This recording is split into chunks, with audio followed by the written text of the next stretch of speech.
It's the day before Halloween, but it's not Halloween yet. Hello, you're listening to Stick Drift.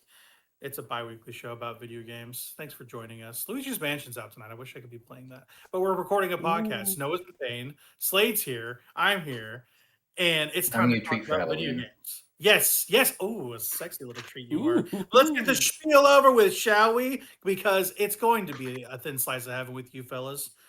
We are a bi-weekly show where we talk about the world of video games and the culture surrounding them. My name is Power Glover. He's Noah. He's Slade. And we're on a podcast. If you like this podcast or you hate this podcast, please, would you rate this podcast? Follow the rule of cool and leave a like on that mic. You can find us on YouTube at StickDriftPodYT, on Twitter/X at StickDriftYT, and not on our Facebook page. Don't look at that. I appreciate it. We're also on Spotify. Each of our content has its own channel. So for a specific podcast, please subscribe to each to make sure you get the newest audio content in your feed.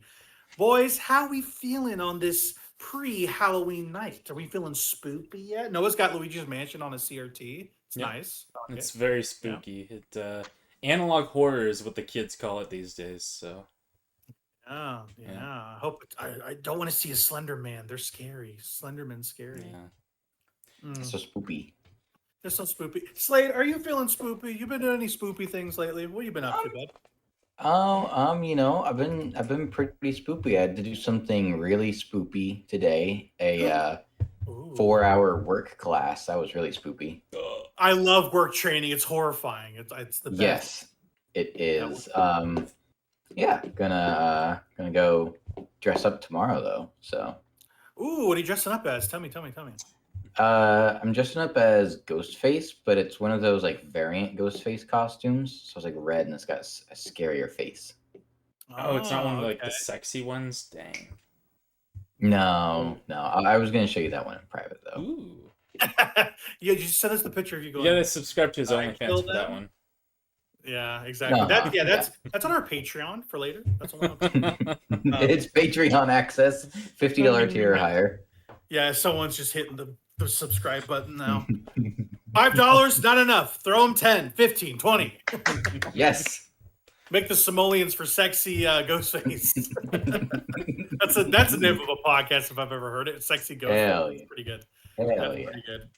But it is as the time of this recording. It's October 30th, so we're gonna talk about some spooky stuff. Not too much, right? It sounds like we've just been playing a lot of normal stuff, which is fine. I hadn't gotten to any horror stuff this year. I feel so behind on everything. I didn't get to play any of the horror games I really wanted to play besides like one or two. The movies, like, forget about, like, honestly, Pokemon took over my life in a way where I didn't play anything else really that much. They Like, released that at the wrong time because that took over October. Oh yeah. It honestly 100%. it's taken over the last 2-3 weeks of my life. That's the game I've been playing, and we'll talk about it. That'll be the game we all share between the three of us. But yeah, it's been a good time to play video games. It's been a crowded time to play video games. Noah's been playing some anime stuff. I've been watching some anime and playing Pokemon only, feels like.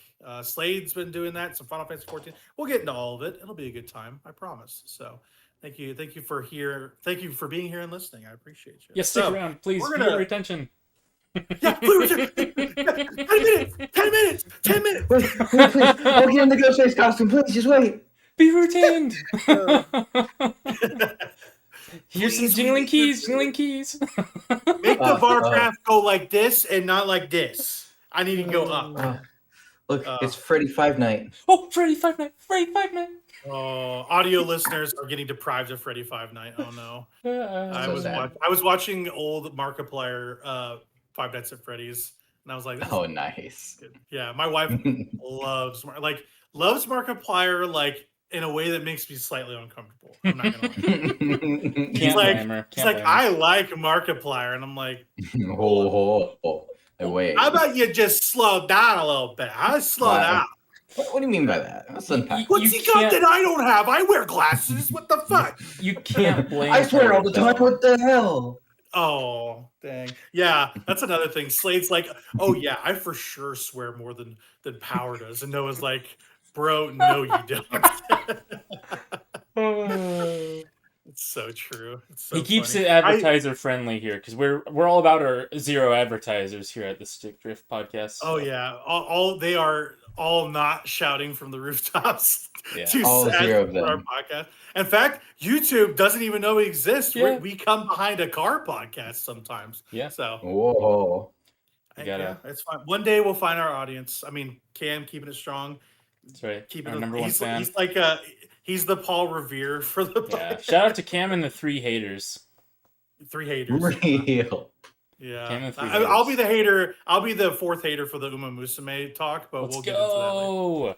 go. Oh, you. Anyway, let's talk about some real video games. You guys have been playing. Okay, when I say real video games, I don't really mean this one, but this is a video game. Uh-oh. 100% orange juice or 0%? What That's a percentage real- is orange?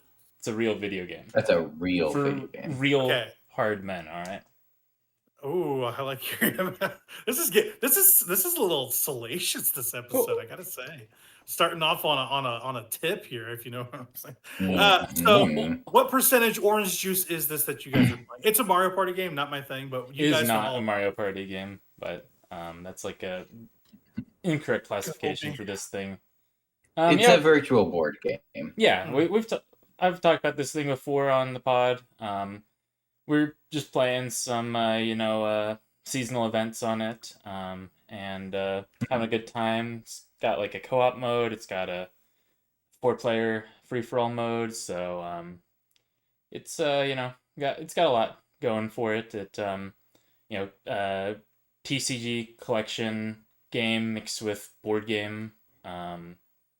So it's got the deck building stuff that's fun, and then it's got like the character based like board game style that's fun, with each character kind of having different like abilities that they do. So it's pretty fun. There's a little something for everyone with every character that they have. Yep. It's a good time no matter what you're looking for in like a board game like this. So Mhm. Yeah. So. You know. So for people that don't know what the game is, just give a brief like idea of what it is. Like it's mostly kind of like a board game layout. So like if you had to do a quick thing to sell somebody on it, what would you say about this game? Like if you were to sell me on it, what would you say? Yeah, just a board game that you go around the board, you collect stars and fight other players to try and level up. And once you hit level 6, you win. So Just Mario Party with more doodads on it. I hear you. And you take out the mini games too. There's no mini games. It's replaced with beating people to death. Yep. Oh, I like that. Maybe I would like this game. I like beating people to Yeah. death. It's my favorite thing. Mhm. You can Yeah. beat people to death. You can avoid getting beaten to death. You can become a piggy bank. You can steal from piggy banks. You can or you can do my favorite strategy: lay down trap cards all over the board and watch as people step in them and die. You've activated my trap card. Yeah, exactly. Very That's fun. exactly what happened. Cool. Very fun. Cool. But when I set down trap cards, it's a big fucking problem. I don't remember you setting a single one. Oh, you're gonna let him, Slade? You gonna take that, bro? I'm gonna unlock my gamer rage on you. My mom told me to get off the Xbox. Slade, I mean, if I left anything out of that explanation, then No. feel free to. I mean, that's pretty spot on. They got a little goofy story mode too. That's how you unlock the base game stuff, and that it's pretty funny. You know, it's just anime humor at its finest. Yep. It's a fun time. I think people that don't necessarily like Mario Party can still get something out of this game because it's more controlled chaos than Mario Party. Mario Party is just like pure chaos all the time. Yep. But this, there is a lot of characters and systems in place that like regulate that chaos, or you can help you to regulate that chaos. It's a good time. If you're good at the game, you can have a pretty successful win rate. Like you can at least have like a 25% win rate. Oh yeah. If you know what you're doing, so. And that's Don't get what's me to be started expected in a 4-player free-for-all. So. Gotcha. Don't get me started on Mario Party. I mean, you know how I feel about Mario Party. So I won't even start. I won't start it. It's just they go like, hey, you went around this board 75 times. Here's some stars. Here, eat it. This is delicious, isn't it? You're a freak. You also suck at the game. Maybe you get 7 stars. We don't know. Fuck you, I guess. Also, you get a reward just from looking at Bowser for a couple times. Here you go. Oh, the person that did the best fucking actually sucks and doesn't win. So Take out all this their is great. stars. Take away all their stars. The person who did the best. Yeah. Fucking hate Mario Party. I 3 fucking hate hidden Mario. block stars back to back for this man. Nintendo. Yes. It is all of Nintendo's worst like design ideas, but also not made by Nintendo. So like they can't take the Well, blame fully for it. Like It's like the Hudson Soft people, right? The guys with the beat. I know, but I like like those guys. they Have the take beat. some of the Nintendo principles that like drive me crazy. And I'm like, okay, you're using Nintendo characters to make this shit, but Nintendo's not making it, so I can't fully be mad at Nintendo like I want to be. You know what I'm saying? Ugh. And you Okay, can't be rant mad at over. the Hudson Soft because like they're just a bee, you know. They're just a B, man. Like you're gonna. I'm just a bill. That's just them. They're just a bill on Capitol Hill. Mm. But Barry what if B. it was a bee? Benson. Yeah. Yeah, I do not like jazz. You Turns like out, if jazz? that is jazz, if that's Yeah. jazz, no, thank you. Less jazz for me. Anyway, that's my Mario Party. I'm running on this campaign here. Fuck all Mario Party and never again. That's anyway. That's You're my like little the- rant over. But I'm glad you You're made like it the past the 19 10-minute mark on that. yeah, right. Yeah. Sorry, Yes. what's up, Slade? Sorry, Slade. Slade. Yeah. You're what like are you saying? you're like the 1984 or whatever like gif of the guy on the big projector screen. And he's talking to people and he's like, "No Mario Party." And it's like, okay. Yeah. I'm just this totalitarian government where I only mandate good video games, and Mario Party is outlawed. The only good Mario Party is the one where everyone drives on a car by themselves. It's nice and orderly, just like a fascist totalitarian regime would like it. You And actually chose the worst one. That's too. the worst I one, actually by the can't way. believe it. Yeah. that's the That best one actually because is the we're all worst one. we're all sharing movement. We love moving together. We move as a team. We go together. We all harvest our All crops right. together. Listen here, you lib commie. I just like equitable video games. Okay, what do you want? Never mind. Okay, we gotta move on. Since we're talking about bad video games, Slade, tell me about this horse game. Shut your mouth. If I could reach through this. It's screen probably right a now, pretty I good swear. game. I just hate horses.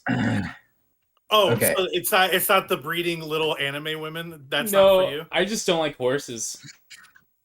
Let's see. So okay, Umamusume Pretty Derby, right? It's a gotcha game. I'm unfortunately a slave to the gotcha slop overlords. Oh God. It took over America definitely by storm when the global version came out. It's been in Japan for like years because they got a big like horse racing scene over there. So they just turned them into anime girls. As you It's do. a pretty fun game. It's a gotcha game roguelike. And for those that don't know what gotcha games are, they're like Genshin Impact. They're like the games you save up currency and you randomly pull for characters or weapons or stuff. That's what Umamusume is. And it's a roguelike. And you gotta train up your horse girls in a career mode and manage resources so she doesn't get too tired and win enough races so she has enough fans. And they're all women, by the way, in the game. Oh, I couldn't tell. I thought they were Yeah. nice looking men. Yeah. Yeah. It would Yeah, be they gotta- Umamusume Handsome Derby if it were men. Hey, to be honest. That's true. Sequel. No, they got fun, quirky characters. That's the main draw. There's not really much of a story to it, other than it's a bunch of horse schoolgirls learning to race. So I like it puts a funny image in my head. Like, what if Secretariat had the biggest knockers you've ever seen? Like, the idea Real. that is hilarious to me. She I won the mean- triple crown in a triple D. Oh my god, this horse Real. woman is so fast. Oh my god. it's she's being propelled by force. You know. Noah's like, By excuse me, sir? mass. by gravity, by This yeah. this There is we go. by far our most sexy episode yet of Stick Drift, I have to say. We are huge drifting tracks for of sure. land. Yeah. Yeah. If Well, so if you, so is there an end to this thing? Like, is this just a game that just keeps on going, sort of thing? so with a lot of gacha games, obviously their whole point is live service. They want to stay alive as long as possible. They have like character stories for each character you unlock, and those have an end to them, obviously. But the main thing is you have a mode to where, like I said, you train up your horse girl as much as you can. You either win the run or you lose, and then you do the same with another one, and then you can use those two horse girls to combine some of their stats into the next one that you do. So you can just keep on building. It's kind of like the like newer Fire Emblem like child stuff. You know, you take some stats from X and you take some stats from Y and you combine them into one. You two should Not kiss. really. Yeah. Not really an end. It's just until you get the best horse girl you possibly can or you run out of money. No, what were you going to say there? I want to hear this. Oh, I just said you two should kiss. Oh, okay. So that's what you good, do yeah. in like the Fire Emblem. Yeah. Yeah. Those newfangled This ones. one, obviously, since they're all girls, they just like through the mystical power of the equine goddesses, they send off their inspiration to the next horse girl. So this is a strategy game. That's what I'm hearing. This is a management sim for horsewomen. Okay. It is, yeah, it is actually. You're not even that's dead on the spot. You just can't got to tell if manipulate luck Noah- and stuff. I can't tell if Noah's having physical pain from this or maybe something else. I can't tell. The only way to know is to move on, and maybe he'll smile about something else. Indubitably. Yeah, Slade was nervous bringing up the horse girl game on the podcast. But was like, "It's fine, it'll go fine," and it went away. Yeah, it's all good. Yeah. Dang. Dang. Yeah. If anyone wants to know any fun characters, look up Haru, Urara, or Gold Chip for Umamusume. Best two. No, Special Week's the best one, but she's really hard to get though. Wait, Noah, have you been playing the horse girl game? Religiously. I have all the Special Weeks. Oh, I don't know what that means. That sounds important, though. Yeah, it's. I really have all important. the Pikachus. Whatever you say, Mom. Yeah. Speaking of importance, tell me about anime girls that got chainsaws, Noah. Chainsaw guns, I guess. What's this freaking anime game you bought recently? Yeah, I've actually been I've been playing it just a little bit. It's so I didn't really know what this thing was going into it. I was just like, oh yeah, anime girls with like chainsaws and guns. That sounds good. So this is Full Metal Schoolgirl. And what you do is it is a roguelike run-based game. You'll be hearing a lot of that tonight, I think. There's been a lot of these lately. Yeah. I think, me too. So you're going up against like this big corporate conglomerate with robot zombies, and so you're tearing through robot zombies, climbing up a corporate like skyscraper building and trying to go up to the top to fight the CEO of this like big evil corporation that's like enslaving robot people. Okay. And yeah, you're playing as like robot anime girls, and yeah, it's fun. It's pretty simple combat, but it's pretty fluid in its mechanics so far, and you lot of not a lot, but decent variety of like different weapons to choose from, and like both like ranged and melee. It's not like a finely honed like mecha game like I typically like, but it's the combat is at least there. The combat's pretty decent for like a hack and slashy sort of thing, and the roguelike element, adds a layer of replayability to it. So yeah, Gotcha. pretty fun. Cool. Not too far into it, but gonna have a good time with it. Yeah, that's a brand new video game that came out like in the last few weeks, I want to say. Yeah. Yeah, I mean, all this talk about women in video games, you guys are both up for Feminist of the Week, I think. You guys both have a fighting shot. Yes. Yeah. It's two people running. It's you guys both, and we're gonna vote at the end of the podcast, see who wins. Let's go. It's gonna be me voting. You guys don't get to vote. You don't get to vote. Now, I will say, I hope this doesn't dock my points, but the first achievement I got in the game was the achievement for moving the camera. Sir. I moved the camera.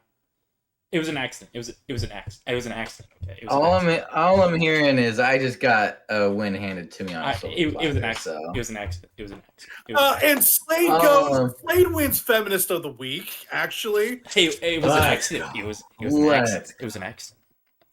It's always an accident. Yeah, Everybody always have a sequence for it. Yeah. No, it's like I demand a recount. This is a rigged election. It's rigged. It's rigged. So good. It's so good. You're like, they rigged the voting booths. Damn it! It was all about horsewomen. He had no shot until I said this. Yeah, I saw this thing. This thing looks really. I like the look of it. It's got like a nice cell shade. Yeah. Right. Yeah. But some of the criticisms I've heard about it though is like it doesn't have a lot of depth. I don't know how long you've played. Not very long. Yeah, it doesn't seem like it has a lot of depth. It's very like I guess very close quarters like shooter. Like they give you sniper rifles, but like you don't. There's not really an opportunity to even like use them to snipe. You're just kind of like shooting them point blankish. Yeah. But like I don't think it needs a lot of depth necessarily for what it's trying to do. It's just trying to be this mindless grind to get to the top of it, end of it, whatever. So it's charming. The enemies have a lot of like really good like animations, and a lot of like modular destruction happens to enemies. So like you can shoot different parts like a zombie game, and like the enemies will still keep going if you don't like completely like demolish them, and like some of them will like still like launch attacks at you if you don't like completely take out every single part of them. So that's a very Ninja Gaiden of them to do that, because when you chop up parts in those games, like if you cut off their legs, they'll like crawl after you. And, Yep. We'll do that in this, so I like that. Cool. Yeah, so that is a Full Metal Schoolgirl is the name. It reminds me of Lollipop Chainsaw and River City Girls a little bit, if you know about those games. Like the vibes kind of look like that. Yep.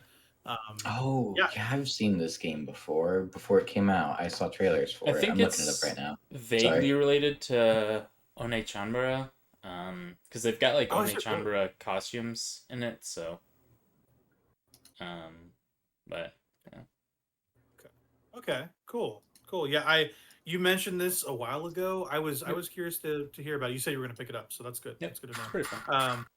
Yeah. So it's run based is what you think. It's a roguelike. Okay. Yep. So you've been playing a couple roguelikes. I've been playing a roguelike. It's kind of been roguelike city around here, honestly. After I'm playing Hades 2 slightly too. Sorry, Slade. Go ahead. I was going to say it's the keyword of the year, man. Yeah. Roguelike is the keyword of the year. Better than that farming year that we had, so. Yeah. Won't talk about that. But won't talk about that. You don't like Farmasia? Come on. You don't like Harvestella? Gosh. Harvestella was a critically acclaimed success. What about Various Daylight? Let's Various Daylight. Not Various Daylight. Let's go. Yes. Let's just take Square Enix round back and say, all right, we're going to the farm. What was that one that came out? Was it like Town or whatever? Toby Fox made the music for. What is it? Oh my gosh. You know what I'm talking about, though. I know exactly. They were all in that Switch. He did music for. Was that a Square Enix game or was that something else? It was a Squeenix game on a Nintendo console. It's called Town. It was like this like farming sim or like cozy game RPG. How many of those things did really weird. Square Enix put out? Because they had like the Various Daylight, they had Harvestella. I think it was Squeenix. It could have been someone else. I'm pretty sure it was It Squeenix. was Sounds like a lot. it was also the direct where they had like Rune Factory too, so it was like Mhm. another farming sim. Mhm. Yeah, what a wild direct. It was like oops, all farming sims. Never actually played a Mhm. Rune Factory, but from what I understand, they're not really that much of a farming sim game Mhm. as much as like a Harvest Moon is. Yeah, for sure. Yeah. It just reminds me of that direct where they're just like, Uh-huh. we have all these exciting video games about harvesting wheat and touching a bunch of hay bales and all kinds of stuff. That's silly. That's Yeah, silly you stuff. know, But it was a little bit after Stardew Valley came out, and so all of like the Stardew Valley clones were like finished and did their development. So, yep, yep, um, 100%, 100%. That's kind of how it felt. yeah. It was like the dredges of like, oh, I like farming. We should make a video game about that. But yeah, staying on that roguelike tip, I guess. I've been playing a couple. One's a new game, one's an older game. I've been just playing copious amounts of my Switch too. Like it's like the one thing I've been playing non-stop, which we'll get into with Pokemon at some point. But I've been playing Ball Pit. Have you guys heard of this game, Ball Pit? I've heard of it. Yeah. I've heard of a ball Yeah, pit. you've heard of a ball pit. Yeah. What about what could I interest you in a ball cross pit, shall we say? That's how it's structured. It's very hunter that way, where you don't say the cross. Um, this is a breakout like, if you know what breakout is. It is basically a roguelike, not scrolling shooter. It's hard to explain. So like breakout, it's like everything's like moving down very Space Invaders, and you're trying to basically clear lines before they kill you. That's kind of the idea. The premise for this game is like a meteor falls down from the sky and destroys this town. So you're trying to build this town from base level, square one. And this meteor left a pit in the ground. And you basically descend into the pit and do roguelike maps to get stuff to improve this town. And let me tell you, it's got that like Balatro loop. It's like the sick math. I love the sick math. It's so goopy in its video game ness. I don't know. It's the most video game ass video game I played this year, I think, in terms of just raw, like, oh, gimme that. Like I want to gimme that a lot with this game. But basically the mechanics of this are you're like a character. And you can do different runs of No. different characters. You unlock them by playing through like these auto scrolling bits. I'll just call them auto scrollers. It's not really, but as you clear lines and kind of beat bosses, this like lane will increase in width until at some point, as far as you can go, you'll be like moving back and forth, and you'll get like modifiers and things to make your run faster, better, and different characters do different things in terms of like their kits. So, for instance, the I think it's called the Itchy Finger. He'll like shoot really fast, but there's some like things he can get that will like slow his movement down. And the first one, I forget what their name is. It's like this knight sort of character. I've only gotten a couple characters so far. But once you beat bosses, they'll give you like a blueprint to make a house for the next character, and then you'll have that next character unlocked for a run. But yeah, it's super fun. I really like this thing. This is a Devolver joint. I like Devolver digital games quite a bit. They're a very very good indie publisher. Most of the stuff I Mhm. play from them I've really liked. There's only been a couple misses in their catalog, I'll say, but Ball Pit's super original, has a great soundtrack. It when I say like Balatro, like I love the sick math. There's some good numbers in this game. There's a lot of good pixel art. It's just very crunchy. It's a very crunchy game in the ways that I like. It kind of looks like a PS1 game a little bit, Noah. Like I think you kind of dig that a little bit. Yep. But it also reminds me, it's like slightly, it's like a bullet hell auto scroller roguelike. It's like breakout flavored, but I highly recommend it. It's doing gangbusters on Steam, Switch, everywhere. I think it's last time I saw it sold 500,000 copies in a week, I've or never heard of this thing. 400,000. Yeah, Ball Pit. It's written Ball X Pit. The developer is Kenny's son. I'm not familiar with Kenny's son. He's normally a solo developer, but it looks like he has some people working on this game with him, and it got published by Devolver, obviously. But not too familiar with this guy, but this game is super good. I recommend it. It's very very good so far. but yeah, like Slade said, it's roguelikes all the time. There's Absalom I haven't played, Hades 2 I haven't finished. Like there's a lot of stuff I got to get to, Mhm. just like that, you know. So yeah, I recommend it. It's also cheap. It's like $15. Totally worth your money if you want to just take a crack at it. I would find it hard to believe that you There's a wouldn't like free this game. demo as well, so You should try it out. It's a very playable video game. You will. I might try that demo. I Yeah. remember enjoying Breakout as a kid. Yep. Please do. It's super fun. You'll end up playing it for a little longer than you think because you're just like, oh, I like the way this feels, and you're like, okay, I might be actually super into this, and you might get a copy. It's worth your time. I like it a lot. Nice. And I'll kind of touch on this. It's not really much in terms of like talking about a video game, but I'll mention Peglin. It's mostly a mention. This is not a new game. This is an old game, but on the roguelike tip, it is a Peggle roguelike, which is super cool. It's very Slay the Spire like, where whenever you do a Peggle like randomly generated map, you'll get these like buffs and debuffs and different balls that like let you do things in a given like spread, I guess. Peggle. They got all these pegs everywhere. The layout will just like rotate from time to time. But you'll like shoot your little peg or ball or whatever the fuck, and you'll choose your path. Like, oh, I want to go to a boss. I want to go to a treasure chest. This and that. It's very roguelike, very fun. The music's not great, but like I've just been on a very crunchy game tip lately with these things. So Peggle. I didn't Peglin. know you like. I didn't know you like pegging so much, Power. Peglin.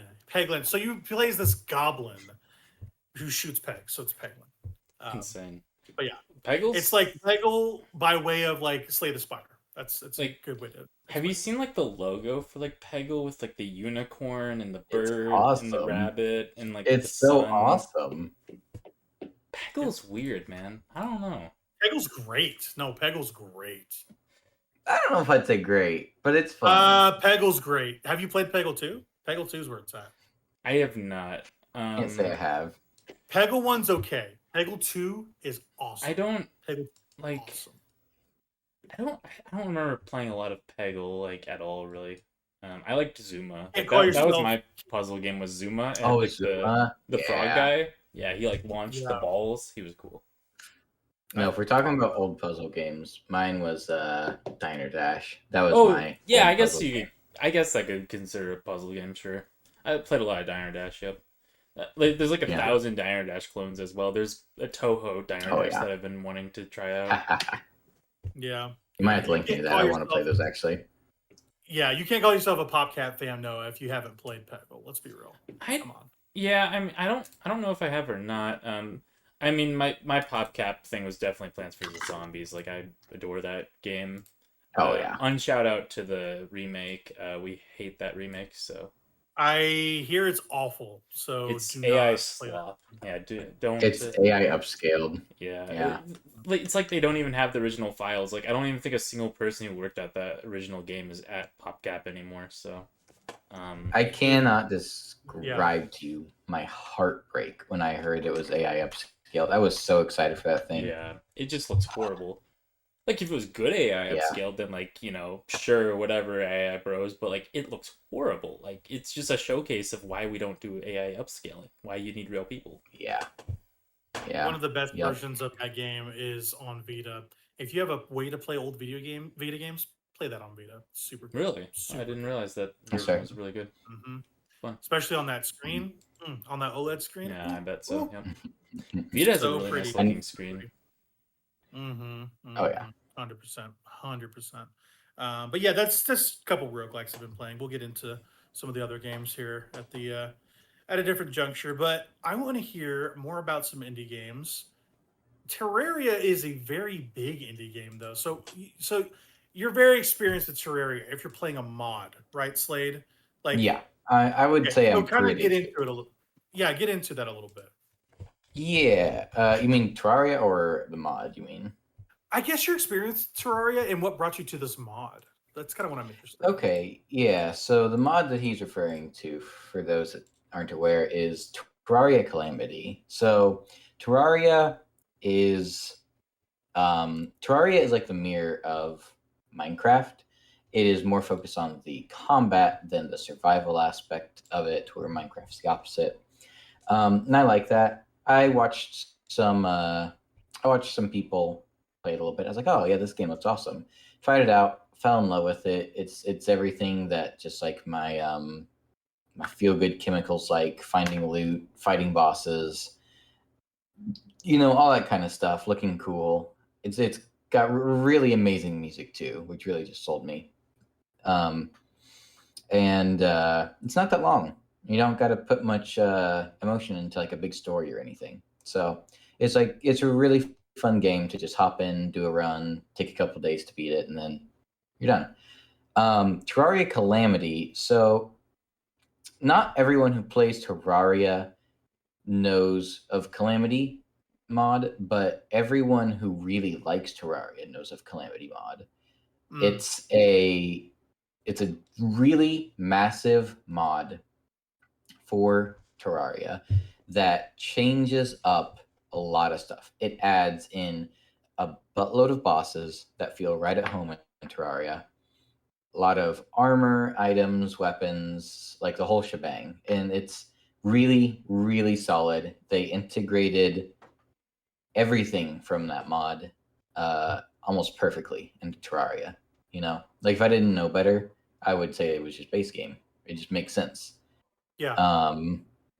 And phenomenal music that even blows regular Terraria out of the way. Even if you don't like Terraria, go listen to the Terraria Calamity OST. It's beautiful. And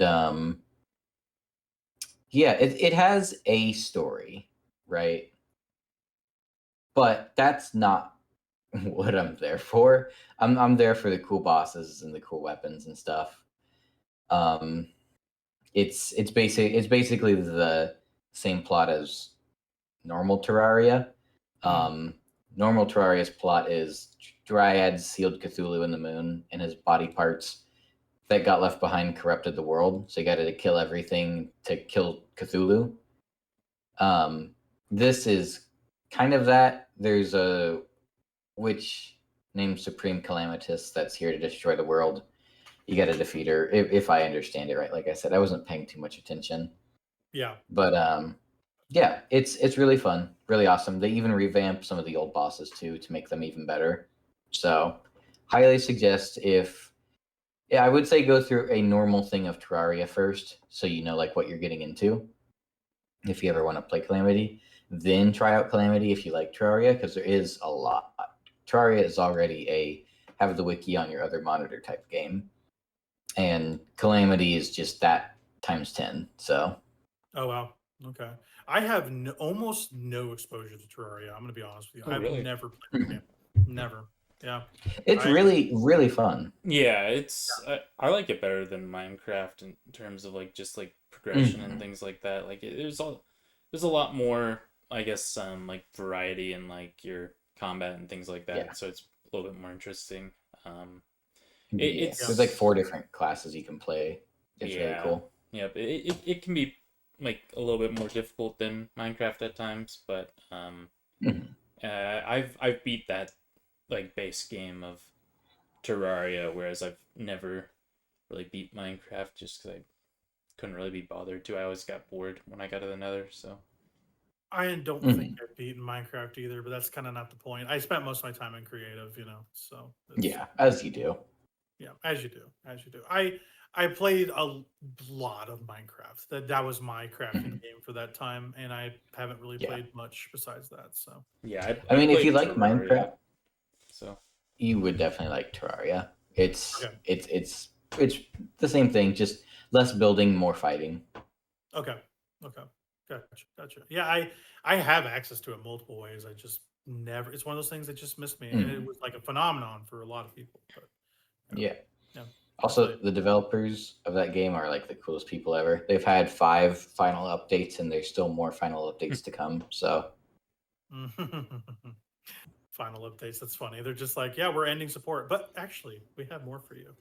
Yeah, that's literally it. They're like, actually, we got bored and wanted to make more. That's very funny. They just like working on the game. They shouldn't limit themselves. Why would you limit yourself? Yeah. Yeah, that's fun. Okay. So Noah, I've heard about one game about girls that fight things. Tell me about Touhou Dystopian.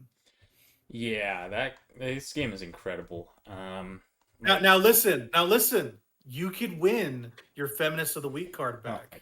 if you report well on this. All right. Slade, I was lying to you. You haven't won Feminist of the Week. I was Oh. kidding. Oh, I've been I betrayed. know. It's a heartbreaker. We had to recount the votes. Noah, where's your stance with this game? Tell me about the pretty ladies. Be nice about them. this thing's a lot of fun. It's a really just well put together roguelike experience. It's like a solo developer who just like has been putting this thing together for a while, I think. Like a passion project, and it is just it's so fun. It's basically it's a very focused roguelike. It really the only roguelike thing about it is like your like the different perks you get throughout it. The game calls them like traits. And then like the drops you get from enemies and the drops you or the things you buy in like shops. Those are like your most randomized things. But like the levels themselves are like besides like the enemy spawns, they're like, you know, always the same set of levels, and they're always the same bosses at the end of those levels. And there's 9 bosses, 9 levels. You just kind of go through those and try and push your build through the different bosses. And it's got really really good combat. It's a kind of a little bit like the Nier Automata combat, I guess, but it's more I guess a little bit more Souls-like in nature. You've got like some like parrying. You've got like some like dodging.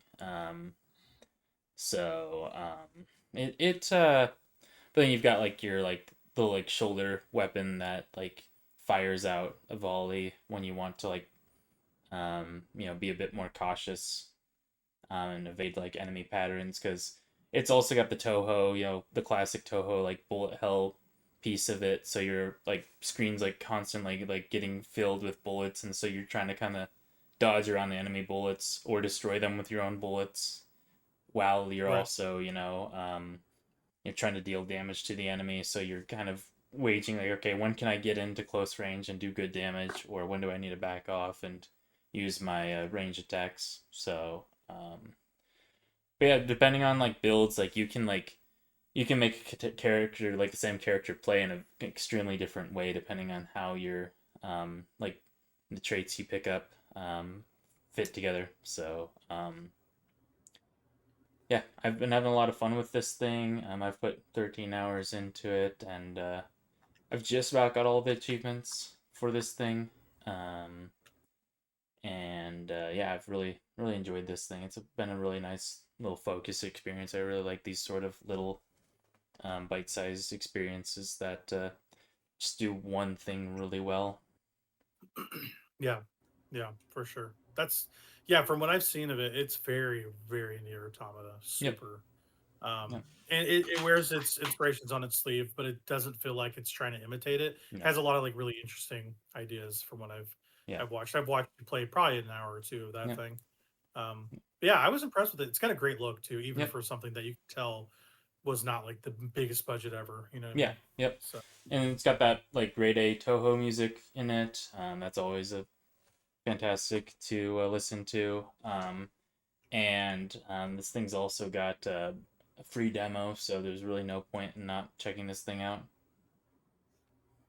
okay, cool. That's awesome. Yeah, I liked watching you play that. While you were playing that, I was fiddling around a little bit with the Outer Worlds too. Um, this game seems super, super good. Um, I've played about an hour of this. I I mean, listen, I'm no rich fella, but I spent the $100. I got the DLC included. I got the 5 days early access. It doesn't. That's not the point. I wanted to get everything, so I just paid the money to ask. DLC. The game just came out, right? And it just came out, but like you're ensuring that the DLC you're gonna get it. So and it Oh, was probably sure. $30 anyway, $40. So I'm like, Sure. sure. I trust Obsidian like implicitly at this point. So like they're gonna make some peak games. But I am a huge fan. As we, I talked about on one of our recent podcasts about Outer Worlds 1, platinuming that, my journey there. Um, I adore that first game so much. It is like, it's not the pinnacle of Western RPGs in terms of like the Fallout format or Bethesda format, but it's like top three. For me, it's like, I don't know. It's like Fallout 3 is number one because I'm just biased like that. Um, Outer Worlds is either two or three. You can put Skyrim in there probably. It's just I'm sure I'm forgetting a game or two about like what fits in this like this Bethesda wheelhouse sort of thing. Like Obsidian does that really well. And oh man, like Outer Worlds 2 is such a vast improvement in like so many ways on this first one. It looks incredible. It's such a good looking video game. Um, the first one like was published by Private Division, which I think was a 2K publisher spinoff. Technically, before Obsidian got bought by Xbox, they were working with Private Division. Then Private Division folded. When Xbox bought the Outer Worlds 2, they also decided to publish it, right? So this is an Xbox Studios game on my PlayStation 5. Like we're seeing a lot of that now too, especially with Halo getting announced for PS5 and Gears recently rebooted the first game and brought it over. Xbox is getting on a PlayStation and they're going to do it, whatever. Outer Worlds 1 was cross multi-platform, so this is multi-platform. It was going to be anyway. But it's just weird to see. It's still weird for me to see an Xbox Game Studios logo on my screen on a PlayStation. And they gave Obsidian a lot of money to make this video game. It is so apparent. They literally got to do whatever they wanted. It seems super good. So the thing about Outer Worlds 1 that makes it interesting, in terms of like the crunchy RPG details, is they have this thing called the flaw system. It's really cool. So like they'll give you like a perk for something like, hey, you have this skill point, you can put it wherever you want, whatever character you want, or whatever you want on a character. But you'll have this drawback that's like kind of funny. So for instance, in this game, it's really funny. For the pre-order bonus, you get this thing called like consumerism as a flaw, and it like gives you some negatives to like your stats, which is really funny. It's like, oh, you bought the pre-order version of the game. Here's a flaw for you for doing that. Yeah, it's very funny. I don't think I took it because I was like, I don't need it. Yeah. But it'll give you like a stat upgrade or whatever if you want it, with some drawbacks. But there's like really funny flaws you can get. Like if you keep falling off of at least in the first one, if you keep falling off of high places, they'll give you a flaw for that. Like, oh, you gain damage every time you land on the ground, but you get a perk point to put in your stuff. And this one, if you keep crouching, like repetitious movement, you'll get this flaw about your knees cracking. Like you have like a plus whatever to a stealth kill, but as soon as you stand up or get into kneeling, like anytime you move up or down, your knees will crack and alert guards. Like that's hilarious, stuff like that. Um, it's more robust than the first game. It looks incredible. They did this Fallout thing where they made a radio with like a bunch of music on it it's like in the period of this game, like very sci-fi Fallout flavor. Think of this as like Firefly by way of Silver Dollar City. That's how this game feels. It's very steampunk, frontier. I love the flavor of this thing. It's so unique. But yeah, I put an hour into it, did the opening. It was super awesome. It is the game I'm going to be diving head first into November for sure. This is the next game for me. I basically took everything in me to not just dive completely into it because I was neck deep in a couple other games, right? But it's coming. It's coming. Outer Worlds 2. I love what I played with so far. And like I said, I platinum that first one. Love that game to pieces. This seems better in almost every single way. So, yeah. So Slade, have you played any Bethesda-like RPGs? Anything? Do you have any familiarity with these sorts of games, or not really? Not really. I tried to get into Skyrim and Fallout 4. Yeah. Have those on my PlayStation. I was having fun when I was playing them for sure. isn't really my shtick though. I don't. Yeah. Most Bethesda stuff is open world. I'm not a big open world guy. They just take up too much time. And if I'm going to play an RPG, I'd rather something that gives me a pathway to explore rather than an entire area. So Sure. It's just a different like philosophy of how to run an RPG. It's very choice based. These Western RPGs, it's very like dialogue focused, very like stat focused, that sort of thing. Like that's what a Bethesda RPG is. Yeah. Very crunchy, very systems heavy stuff. I love. I just love system heavy RPGs. Cyberpunk's a lot like this too. I would call that a Western RPG. But yeah, like in terms of the Bethesda oeuvre of RPG, like Skyrim is the one people touched. So I but I can't speak highly enough about this so far. I will probably be very deep into this by the next time we record. So, speaking of RPGs that will give you a path, enlighten us, Slade, with some Final Fantasy 14 talk. Whatever you want to say, whatever you've been doing. Yeah. I love this game. I put so many hours into it, but like not enough where I'm like, okay, I'm in it. Like I put like 20 to 30 hours into this game to play the beginning on PlayStation. I'm like, you know what? I should play this on PC. I'm gonna wait. Yeah. Everything about this is working, but I just can't. I can't right now. So tell me about this game. Yeah, no, it's an MMORPG. It's it and I think 12 or something like that is also an RPG 11. for Final Fantasy 11. Yeah, Thank 11. you. Yep. They're definitely the most out there, the furthest straying from the Final Fantasy formula since they are MMORPGs. Yep. But 14 is the most well-known one, obviously. It's pretty good. I'm just barely past the second expansion. I picked it up, put it down a lot, just because it is so long.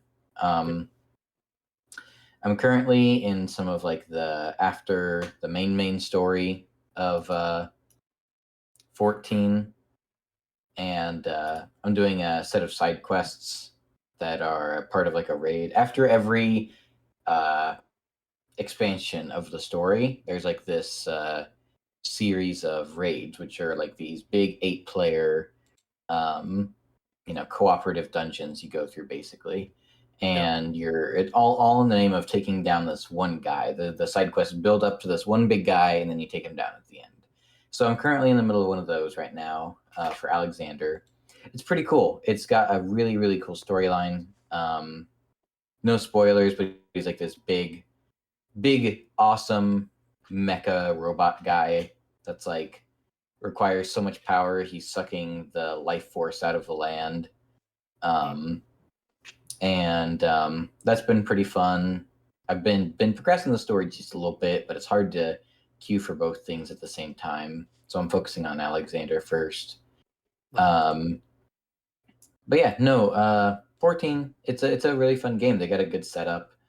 You start off as a nobody, and then it turns out you're the chosen one. You're the champion of light, and you got to save the day with your ragtag friends that you encounter. And you got all sorts of different classes. That's what a large part of my time, unfortunately, has been with the game. My brain gets bored with one thing too quickly, and so then I'm like, man, I'm bored of this class. I want to play this other one, but I got to grind like 50 levels on this thing to get it up to my current progress. Yep. And then I spend all that time to grind the class up, and I'm like, man, I'm burnt out of 14. I got to stop playing this game. And then I get back into it from wanting to play a different class. It's awesome. It's an awesome loop for sure. But yeah, it is probably one of the best MMOs just from what I've seen of like MMOs in general. I've looked into several. I would say this is probably the most bang for your buck, for sure. This game keeps Squeenix alive, so they want to make their players happy. Yeah. It's popular for a reason because it is. Oh yeah. Good. It is so. I cannot extol the virtues of this game enough. Really. Oh yeah, the first as I'll be the echo chamber. The first story, the base game story, isn't the greatest in the world. It's a very slow start. It's kind of getting you into it and stuff. Yep. The expansion right after it though really does kick it up. I did cry at a part, not the part that everybody cries at. There is a part that everybody cries at, but it was unfortunately about a character. I was in the minority of not really liking him until the thing happened. Yeah, no one knows what I'm talking about. He was ashamed of me when I told him I didn't he's cry. not a real Final Fantasy 14 player. Like we actually disowned him from the community. I cried at a different character though. It was pretty dang good in the end. I am excited to get to the next expansion, Storm.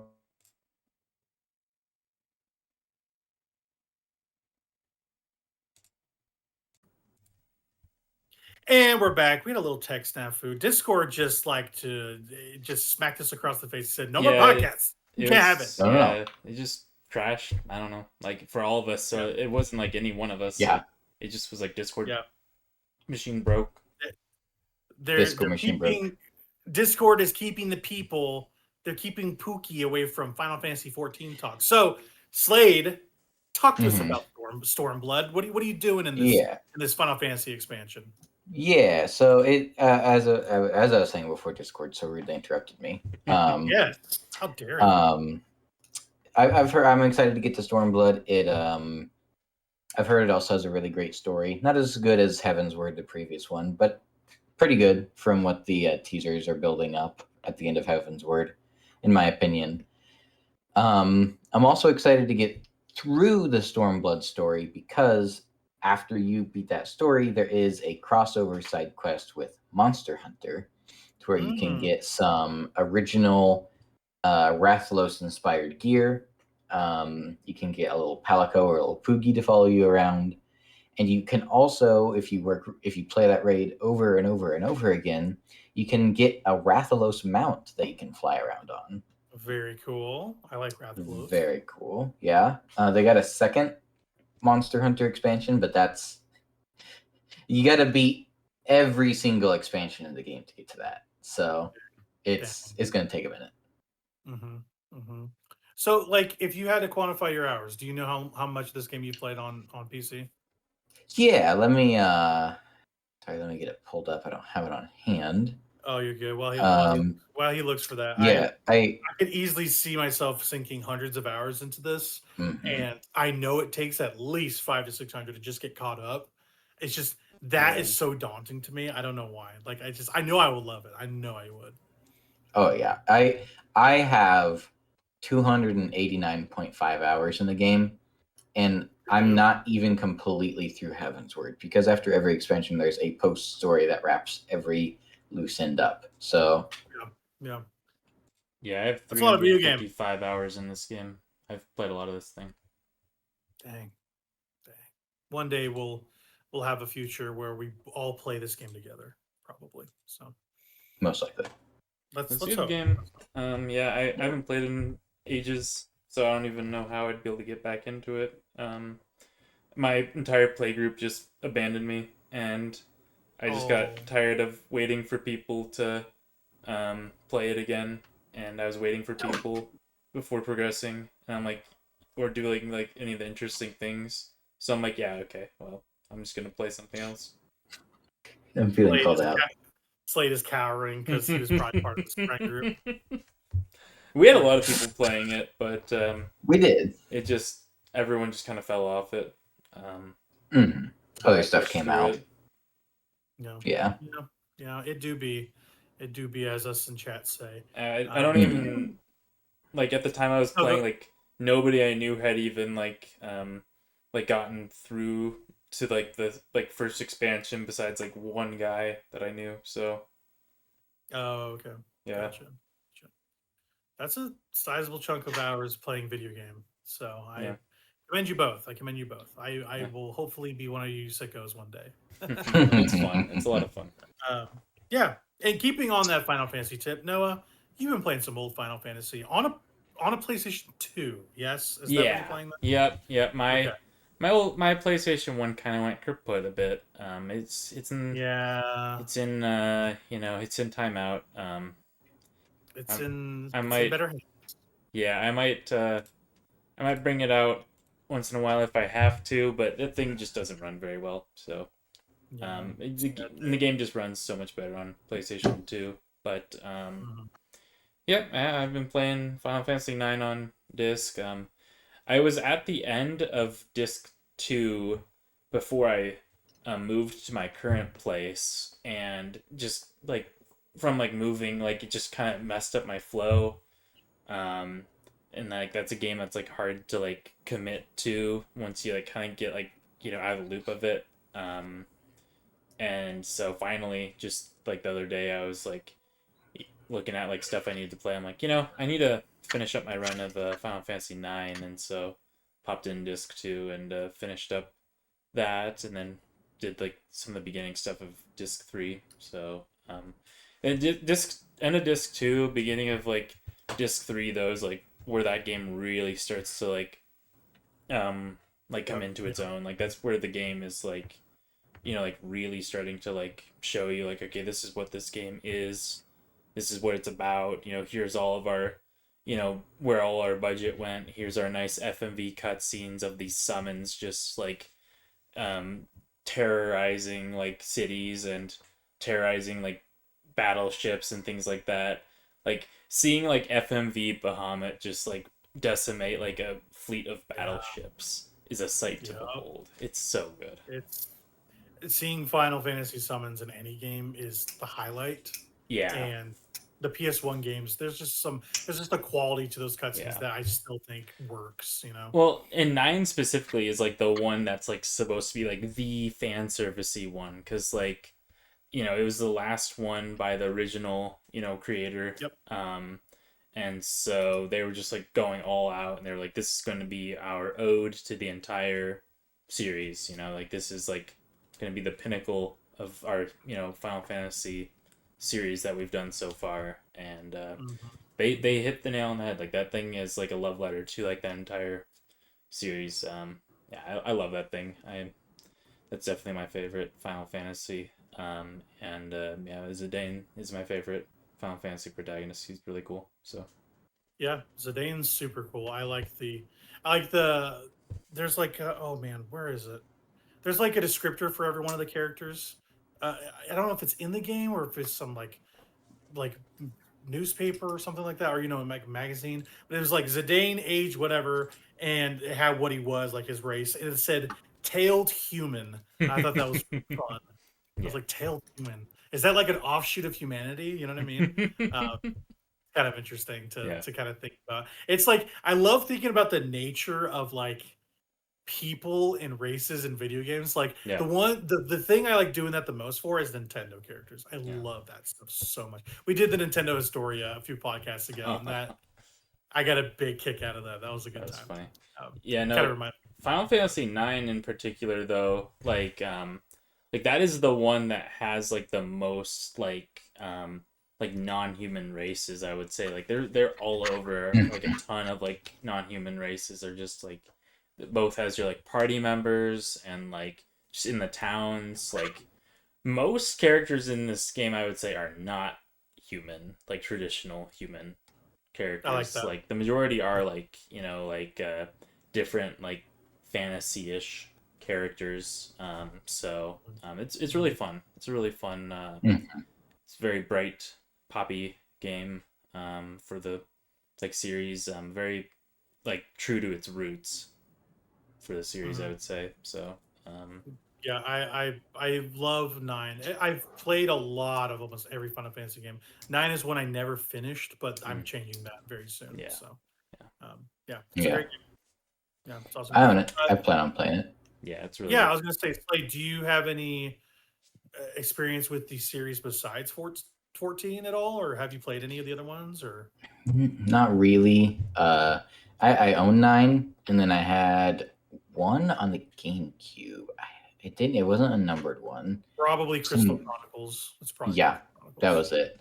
But I didn't know anything about Final Fantasy as a kid, and I was really weirded out by the playable character design, so I didn't play it ever.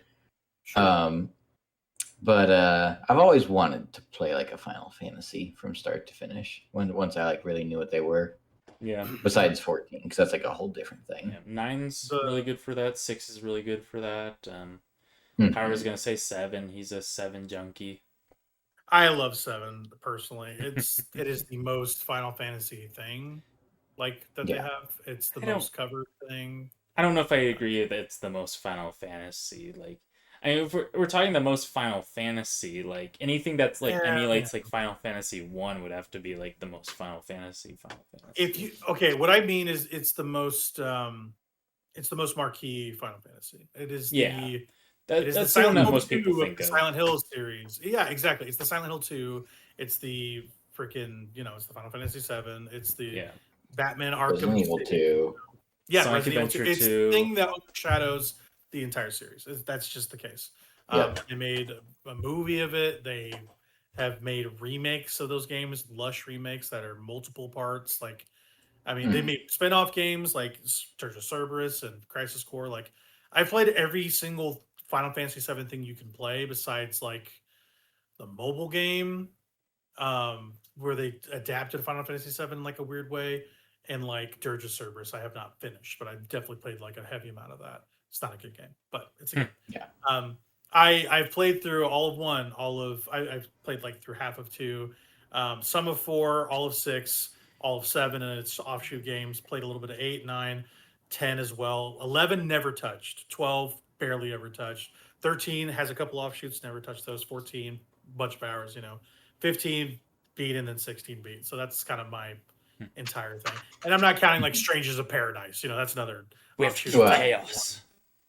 I would love to kill Chaos. I actually did. I platinumed that first game. So, Anyway, Noah has lit a fire under me to finish 6 and 9. I want to do that so we can talk about it. So they're really fun. One of these days. They're both really fun. Actually, that's interesting. 9 is getting a re-release on Switch of that like an actual cartridge copy. Which is kind of interesting. Fun. I think it's a combo pack with, I think it's 8. Is it 8? No, they're 7 and 8 are a combo pack, and then 9 is by itself, I think. It's by itself? Okay. I knew it was getting a cartridge. Which makes sense, because 7 and 8 are pretty much the same game, so... They're in the same setting. They're not the same game. They're very different. But in terms of philosophy... Yeah, they tried to do 7 again, and people did not like it. They're we're going to do 7 again, and... They tried to do 7, but they also tried to change up every single aspect of the interfacing with the combat and the RPG mechanics. Yeah. The same tones are there, the same Cloud and Leon are the same. They feel like they're the same character, yeah. They're the same picture. I say Leon because I play Kingdom Hearts, so it's Leon. Whatever. I don't care. Yeah. Squall. Who cares? Squall. Leon. Squall, we're off. Is a way cooler name. I'm sorry. Anyway. But yeah, Final Fantasy. Noah's been on the RPG till I've just been playing new video games. At some point, I'm going to finish those so we can talk about them. So that's my goal. I've actually been interested in checking out Final Fantasy V as well. It's kind of a underappreciated one from what I understand. So, and I brought this up multiple times. That's Japan's favorite. So yeah, they love that game. Yeah, love that game. But yeah, totally. Slade, I'm gonna kick it back to you. I'm gonna stay with you. Let's talk quickly about Nikke Goddes of Victory. Tell me about your Goon game. Yeah, I'm losing the Feminist of the Week award for this one. You lost it. Yeah. No. Okay. I'll try to be quick about this. Nikke Goddes of Victory. It is a game I've been playing a lot recently. If you've seen any commercials for it, they bring in people with their characters that own very large, abundant tracts of land.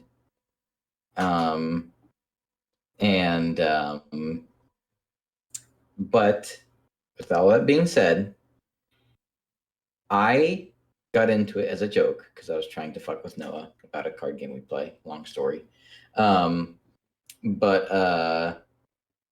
then I started to play it a little bit, and I actually thought the story was pretty all right. And I kept playing it, and it turned out it had a pretty decent story, and that's why I'm still there. It's yeah. I see you too. Noah It's a is junk. rubbing his eyes vigorously from the audio. It's a junk food story. It's like kind of like dollar brand Metal Gear in a way. It's like, government is actually bad. Oh, You're going on these missions, and it's got like some exciting moments, and it actually has some pretty dark moments. It's kind of like a post-apocalyptic setting for the game. Like the intro, this isn't a spoiler because it's like the intro of the game. The intro of the game has you like you're on your first mission, and one of your like squad members gets downed, and so you have to like shoot her in the head so she doesn't leak intel, basically. Oh, wow. Yeah, and it's a pretty fun gotcha game. It's like I said, it's got a fun story. It has the content there for the people that got into it for the commercials and stuff, right? But but it's got like a cool story. They got an event going on for the story right now, and it's a fun time. It's just kind of like you drag your finger across the screen, and your characters will shoot at X space, and you're shooting these big robot things that like took over humanity and forced them into this big, gigantic superstructure underground. Okay. So Interesting. Yeah, exactly like Metal Gear. Yeah, that's what I'm hearing. well, it's got like the Move over army here. aesthetic and the like government bad, all that kind of stuff, right? Yeah. I'm just imagining Snake in a mage dress now. I don't know how I feel about Uh-huh. Oh, I mean, I'm there for it, I think so. Colonel, what is fascism without cool clothes? Real. Yeah. That's Nikke Goddes of Victory. Thank you for telling us about it, Slade. I appreciate it. No problem, I gotta check it out. It sounds like. Yeah. There is something interesting about those games that I've like. I want to see what people see in them. You know what I mean? So it's interesting. It's like I'm a lab coat, and you're like a little rat in a little cage. I'm like, what is this guy doing? What's he doing? What's he up to? What's he doing? Yeah. Yeah, Yeah, that's what I'm saying, exactly. Kind of want to poke and prod at you a little bit. Go like, this is wild. This thing, Uh-huh. Yeah, exactly. Let him run the hamster wheel. I'll just watch. I don't care. I'll just I like watch it. We'll just go for it. Yeah. Exactly. It gives me all the benefits without playing it. I mean, yeah, there you go. and speaking of playing things that have benefits, Noah has been playing a lot of Magic, right? A lot of Magic. He's got something going on in Magic he'd like to tell us about. What is this? What is this thing you want to tell us about? This power cube? Yeah. It's got something to do with me? Am I being called out about some Magic stuff? What's this? No. So this is Okay. This is the like the newest like format, I guess, on MTG Arena, and it's basically a draft of all the strongest cards in Magic the Gathering's history, and you're just picking from cards from packs and passing them around to other players in like a virtual draft, and you're trying to assemble a deck of cards from like the strongest, most broken cards imaginable in the game, cards that are banned in most formats, and it's fun, it's explosive, it's stupid. It feels like BS whenever you die, but you can't like really like complain because it's like, yeah, he just like did turn 2, like got out like the stupidest monster ever, like I lose, cool, on to the next, like Yeah. but then like you pull off like some like really stupid thing, like, oh, I'm gonna turn to show and tell, here's Emrakul 15 mana creature that like basically says you lose your entire board every time this thing attacks, and it does like kills you in 2 hits, like, so it's just doing stupid stuff back and forth to each other, and it's so much fun. It's so much fun just messing with these like stupid old cards that like are not balanced at all. It's so funny. Yeah, it's like using all legendaries for your Pokemon Yeah, team or exactly. something. It's just like that. Yep. Yeah, I had one run today where I had for commander players out there, I had Nadu and Bristly Bill, and if you don't know about how those two interact, Bristly Bill likes to target things whenever a land enters, and Nadu likes to draw a card whenever something's targeted, and if it's a land, then he likes to put the land onto the battlefield. So you can chain that together, and you can just get like multiple triggers of them just like bouncing off of each other. It's so funny. I was Probably really ruining fun to people's play days against. today on that run that I had with that draft. Oh my gosh, I was playing Simic Value and just decimating people. I had like the end stone and was just like unkillable, and oh, it was so funny. Nice, nice. But yeah, Yeah, sorry, continue. no, I was just gonna. It's a stupid draft format. Overpriced draft format. Don't really recommend it unless if it's like something that you really enjoy. I enjoy these old cards, and so I enjoy the format. I'm willing to pay like the premium that they're putting on this thing, but it's stupid. It's really stupid. I had one run yesterday that I got 0 wins on, and that one felt really bad. Like doing an entire draft and just like getting 3 losses in a row, like just not winning a single one felt really bad. And so I was like, I gotta put this thing down for the day. Wild. But- Yeah, I've been. You guys have been tempting me to get into Magic, and Noah has said that Final Fantasy cards are coming at some point. So No, they're already out. They've been out for a while. Those no, Final I Fantasy mean, cards, yeah. for me, like I'm just gonna hand you these cards. Oh like, yeah. Yep. Yeah, I've got like a whole like commander deck for you of like the Ugh, Cloud you Final Fantasy 7 deck. sick man. The man knows how to get me. He knows. I think I've got it lying around here. It's yeah. Oh, he's Yeah, gonna taunt there me it on is. camera. There it is. Oh no! Don't tell me this. Got No. you. No. Got you. Oh, Noah, that looks awesome. It's really cool. Yeah, they got Cloud in there. The They 14 got one's Tifa cool. in there. They got Zeus, if you give me magic cards, my life is yours. yeah, it's pretty fun. That's great. I appreciate that. Thank you for that. That's very sweet of you. I need to get you a gift. That 14 one is cooler though. I'm sorry. Final Fantasy 14 Magic set is way cooler.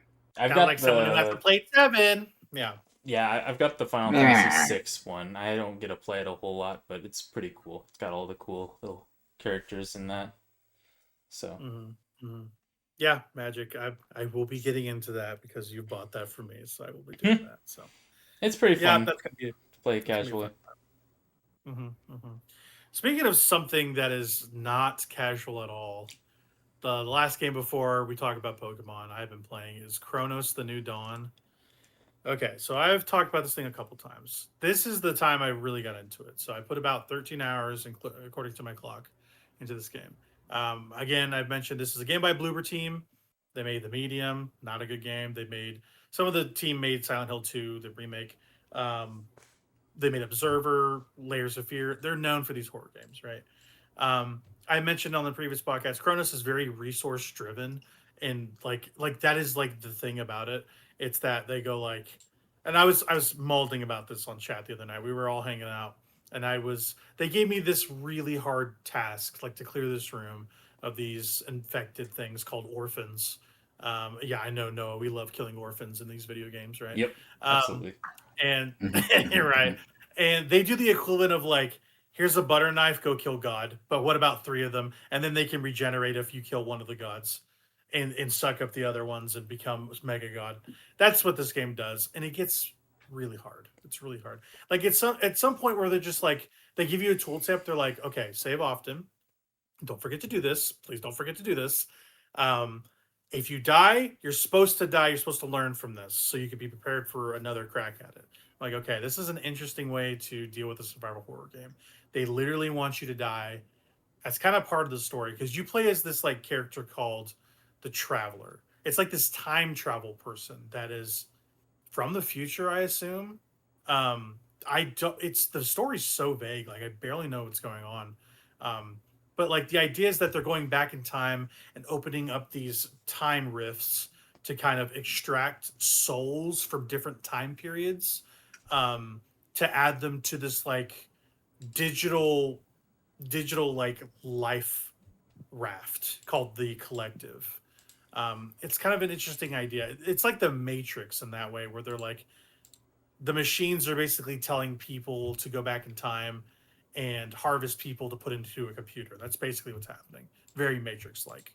Um, it's not like Matrix isn't like that, but like it's the idea of uploading your consciousness into an interface. It's like that. Be part of us. This is the Collective. We're good people. Live, survive with us. It's that idea. Um, and you're basically going through this post-apocalyptic version of Poland, fighting these like hellacious creatures. They are just the grossest things ever. Um, like think of like Resident Evil times 7. It's more like the mold from Resident Evil 7 Biohazard. Like a lot of them look like that. And they're Mhm. just like they're just like goop monsters, you know.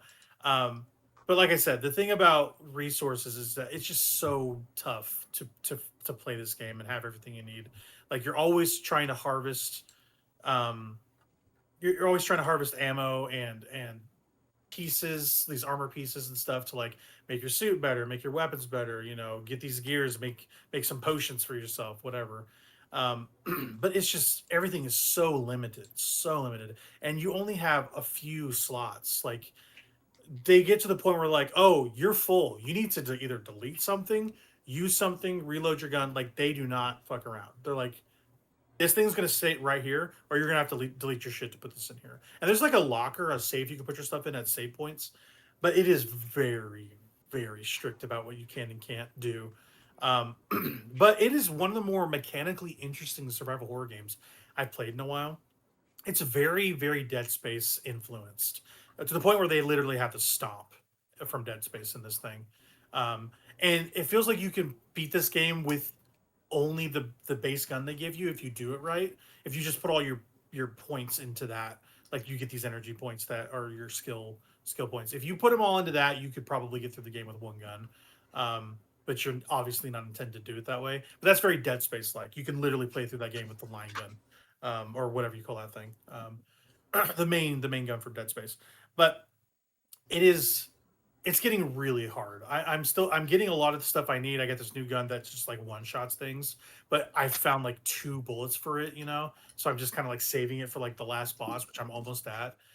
But it is so punishing. Like I was on this encounter in like this morgue for a good hour just to try to get through it, because like they literally throw like 8 enemies at you, and they're like bigger enemies, tougher enemies. You go down in like 3 hits. Like it is tough, and that's the base difficulty for the game. They have even a harder difficulty. I'm like, I can't even imagine what that's like. um but it is unforgiving, it's tough, and it's prickly in a way that I like, but I can only take so much of it. I have to play this thing in small doses. It is super cool. It's one of the more interesting things that Bloober has done. And I wanted to finish it before this podcast, but I wasn't able to get back to it today like I wanted. I'm literally at the end of the game. Like from my PS5, the last little milestone in the game, it's probably going to take up 13% of this chunk, but I'm 87% complete of this game. So I'm like almost done with it. Um, but like I said, the story, kind of don't know what's going on. It's cool vibes, great soundtrack. I got to say, very synthy, very 80s vibe. The character is pretty cool, very interesting. Um, I don't know. They kind of talk like robots. It's weird. I don't quite know if they're human, if they're not a human, whatever. Because they wear this like big diving suit, and every time you go through these rifts, you go to a dive. It's like a dive thing you do. Um, but yeah, I think it's really good for what it is. It's not like on the top echelon of what these games are. It's like a solid 7.5 to 8. Like it's a good to great game. But like there's ports to this game where I was like, okay, this game might be less than that. It might be just a decent game, because it's so punishing, so punitive. And I'm a very savvy veteran of these games. I play a lot of these games, very, very savvy. Um, but like this game is very prickly in a way that's like pretty frustrating. a lot of the times. But it's super interesting. I'm glad I've been playing it. It's perfect for the spooky season. It does everything right. It also looks phenomenal on PS5. Looks so good. I hear the Switch port's great too. Switch 2 port. So that's Chronos the New Dawn. By next podcast, I will have finished it for sure. Like I said, I wanted to finish it tonight, but I didn't. So yeah, that's Chronos the New Dawn. That is all the video games we've been playing up to the big boy, the game we've all been playing and spent a lot of hours on. The game that literally took over my life. Like I've been playing this game nonstop. My hour count is 56 hours right now. I have done everything in this game. Like the only thing I have not done is shiny hunt and getting done all the tasks. And that game is Pokemon Z Legend ZA. So like I said, finished all the side quests, finished the main missions, caught everything, finished both dexes, did everything you could do in this game I've done except for the shiny stuff. And it is I have some thoughts about it, but I kind of want to grill you guys first. And I think I want to start with Noah because you came to it a little bit later than Slade and I. So how did Pokemon Legends ZA hit you? Like, I think have we all finished this game? Yeah. I can't remember. Okay. Yeah, I have. Okay. I couldn't remember if you did, Slade. I know Noah did. But yeah, Noah, what do you think of this one? What do you think? Yeah, it was all right. Yeah. It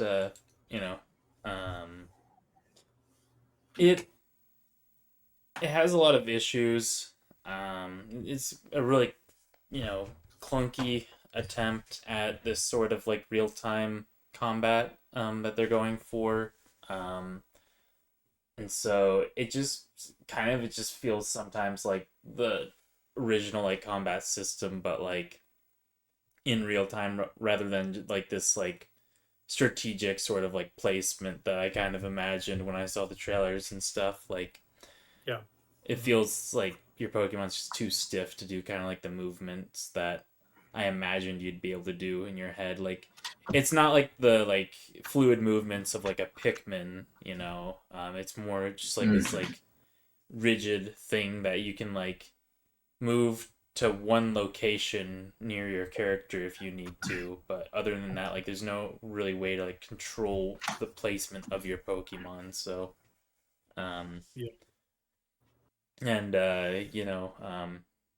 making it all like single battles also kind of like takes a huge element out of it, because like single battles are fine, but like double battles have way more like strategy to them, so it's just there are some there are a couple. Yeah, no, you fight Mega Evolutions with other trainers. And Well, also there are some side missions too. Okay, that's not what I'm talking about. Though. I'm talking about you sending out two of your Pokemon, your own Pokemon, and fighting with two of your own Pokemon at once. That's just not in the game. I know.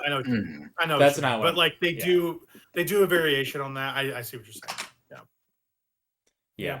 I've beat this whole thing. I've done all the missions in this thing. So, that's just not a part of this game. But and I've even done like some of the ranked stuff to get that Greninja. Like so,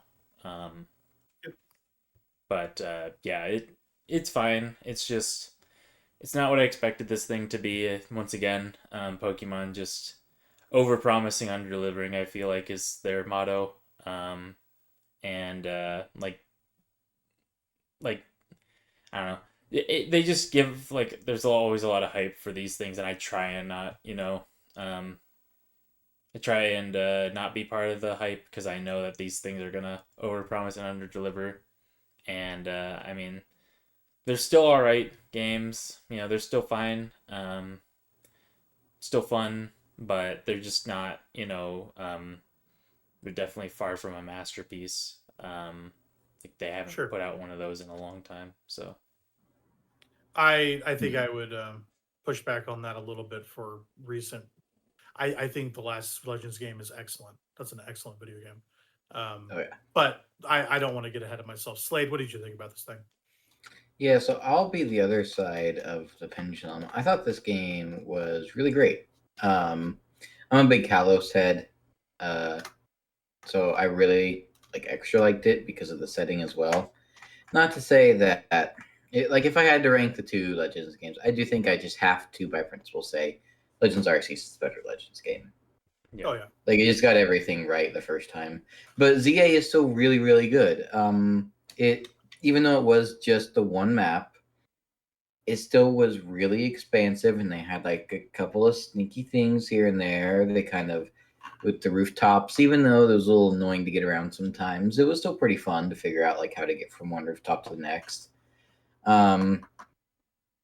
I liked the combat. It was a little over promise under deliver, but I thought it was still really cool real time combat for like the first time for Pokemon. So I was really into that, and the story. Oh man, I'm one of those few people that play Pokemon for games for the story. Man, I was sobbing at the end of that game. I mean, I truly that ending to that game. I had to try not to wake my wife up from crying so hard. It was super early in the morning. It was a really good ending. They got some cool new mega evolutions. I'm a big fan of a lot of the new megas, especially Mega Victory Bell, the best mega of all time. And No. But yeah, okay. I enjoyed it. It has really good music to go along with it as well. Some of those remixed themes and stuff were really, really solid. Yeah, for sure. I echo a lot of what you say, Slade. But I still I see where Noah's coming from because I've played by far the most. Oh, well, yeah. Besides you guys, like I've done almost everything in this video game. Um, I think the high points outweigh my low points with this game. Um, hmm I think the thing that annoys me the most is that there's not enough Pokemon in this game. There's not I would enough. agree. It's I would agree. 230 base Pokemon, and I'm sure the DLC is going to add like 100 something more, whatever, 180 more, or whatever. Um, but I just that is a big negative for me. It feels like the catching grind is caught up in the task list where you just have to catch a bunch of the types. You're not catching unique hmm Pokemon that you're adding to your decks like you are in, excuse me, Scarvy. Um, Yeah. and that's a huge detriment for me. Another thing is that it it looks and runs great in a lot of ways, but it looks cheap a lot of the time. Um, like it feels like they could have done so much more with this game. But it is on a base level functionally way better than Scarvy was at launch by millions of Yeah. miles. Um, Oh, that's well, something to keep in mind though, really quick. I just do gotta say that is for the Switch 2 versions. I have yes, seen gameplay yes, of the Switch 1 version for this game. yes. It is really bad. I mean, Yep. it is like Scarvy on release date. It is really bad. Let's put it this way: the Metascore between these games, the Switch 2 version has an 81 as far as I've seen, and hmm the Switch 1 version has like a 68. Like it is leagues beyond Yeah. each other. Oh Because yeah. it's not they shouldn't be putting this game on previous consoles. They just shouldn't do it. Um, it's just not feasible for what they're trying to do.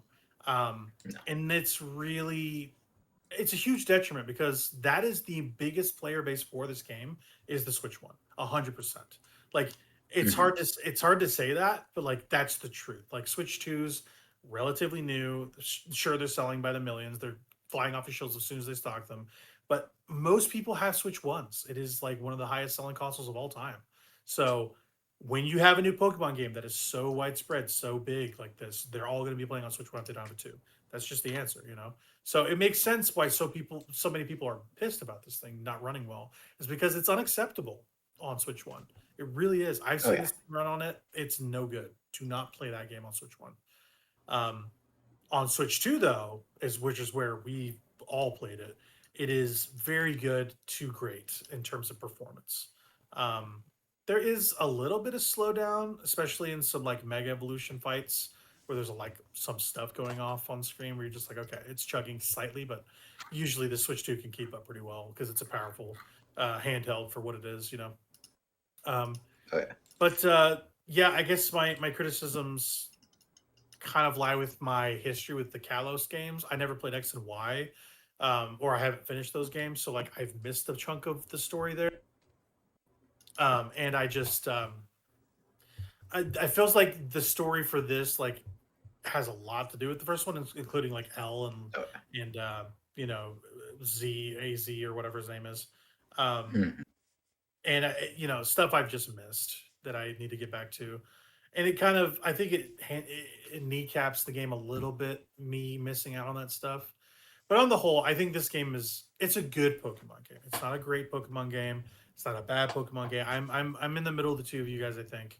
Um, the Pokemon, there's not enough Pokemon to catch. No. The Mega Evolutions, I think half of the Mega Evolutions are ugly as shit. I'm sorry. I'm just, they're half of them are bad. I'm sorry. You can't say there's that about really Mega Pyroar. Yeah, I Or can. Mega Starmie. No, I super can. No, Mega you Pyroar- can't. Mega Pyroar is a perfect Pokemon. Mega Pyroar just got bigger hair, and I think it sucks, actually. No. Okay, but he what got- about Mega Starmie though? Mega Starmie is dumb as well, but I like it. Okay. But he's like Patrick in the high heels in the SpongeBob movie. Okay. Sure. But so the kanji in Pyroar's main means fire, okay? And when he's Mega Pyroar, then it means like super fire, like eviscerating fire to where like you're like nothing is left because it's two fire kanjis on top of each other. That's so cool. I'm glad I know Yeah. this now. Now it makes the design better. You're right. Yeah, You're yeah. right. Yes. Well, Pokemon invented the concept of a fire lion too. Did you know that? Like, there's never been a fire lion in anything Oh. before. I did know For this. Pokemon. Yes. I knew this. Never happened. Half of the Mega Evolutions are dog shit. I'm sorry. I will stand on this hill. You're never gonna convince me this. I think Mega Salamence is so lazy, like stuff like Oh, that's wrong though. Mega Salamence is that. cool. Lazy as hell. Okay, No, hold it's on, lazy but as wait, hell. wait. I am gonna stop you there 1 sec. I'm not saying Mega Salamence is good or bad or anything. That's not from this game. I think it sucks anyway. How about that? That's what I know this came from. Sure. I just want to clarify that was from Omega Ruby Alpha Sapphire. Okay. But that's a good Mega Evolution because Salamence is cool. And I It's don't care not. what you say. Okay. Salamence is cool. His Mega Evolution is dumb. Salamence Both is can be true. awesome. Yeah, both can be Yes, true. I would agree. Yeah. I would agree. He gets faster. Like, that's cool. Can we He Can gets- we both agree, Slade, you and I, that Scolopede's Mega Evolution is amazing? It's best. Yes. It's the best one. Oh It's my so gosh. cool. It's so cool. It clears It's all right. everything. Holy cow. Noah, I you think- are so trendy by saying it's not. You know that? How Oh, am I? yeah, look at How is me. that I like trendy? Mega What makes that Pyro. trendy? I don't like it. Okay, I think it's boring. Okay. No, Is it's that so what you wanna hear from cool. me?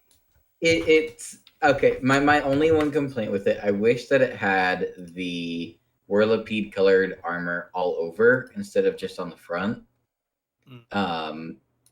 Because it is like a little silly that it just has like the wall on the front of it, but I think it's fine. I still think it's really awesome. It's so cool. I like Scolopedia a lot. It's super cool. No, I don't mean to incense you. What's your favorite Mega Evolution? You're just gonna. No. I'm not. Listen. No judgment. I just want to hear it. No I judgment. will. Power won't. I won't because I don't want to. You're my podcast host. I gotta like you. You gotta like me. We gotta keep it going. I don't know. That's a tough one. Victory Bill. You insulted like one of my top picks, so I can't use that anymore. Salamence? Okay. All right. I like that all thing a lot. I think it's really nice Okay. and streamlined. Like I said, I'm not gonna judge you if that's your top. I like that thing a lot. Mega Caesar is really good. Yeah. Oh, that's a Mhm. Noah. That's a great pick. I love the way he looks. Scizor is a cool Pokemon anyway, but Uh-huh. that Mega, so slick. Mega I- Bandit's really good too. Oh yeah. Mega Bennett's great. I love Yeah. the zipper hands. Oh, Yeah. so cool. Mhm. Yeah, there's some good. It's There's some awesome. good ones in there. There's Yeah. like the funniest one has got to be Kangaskhan, like the baby just out. Yeah, the baby. Yeah, the it's baby just King of yeah. Skun's good.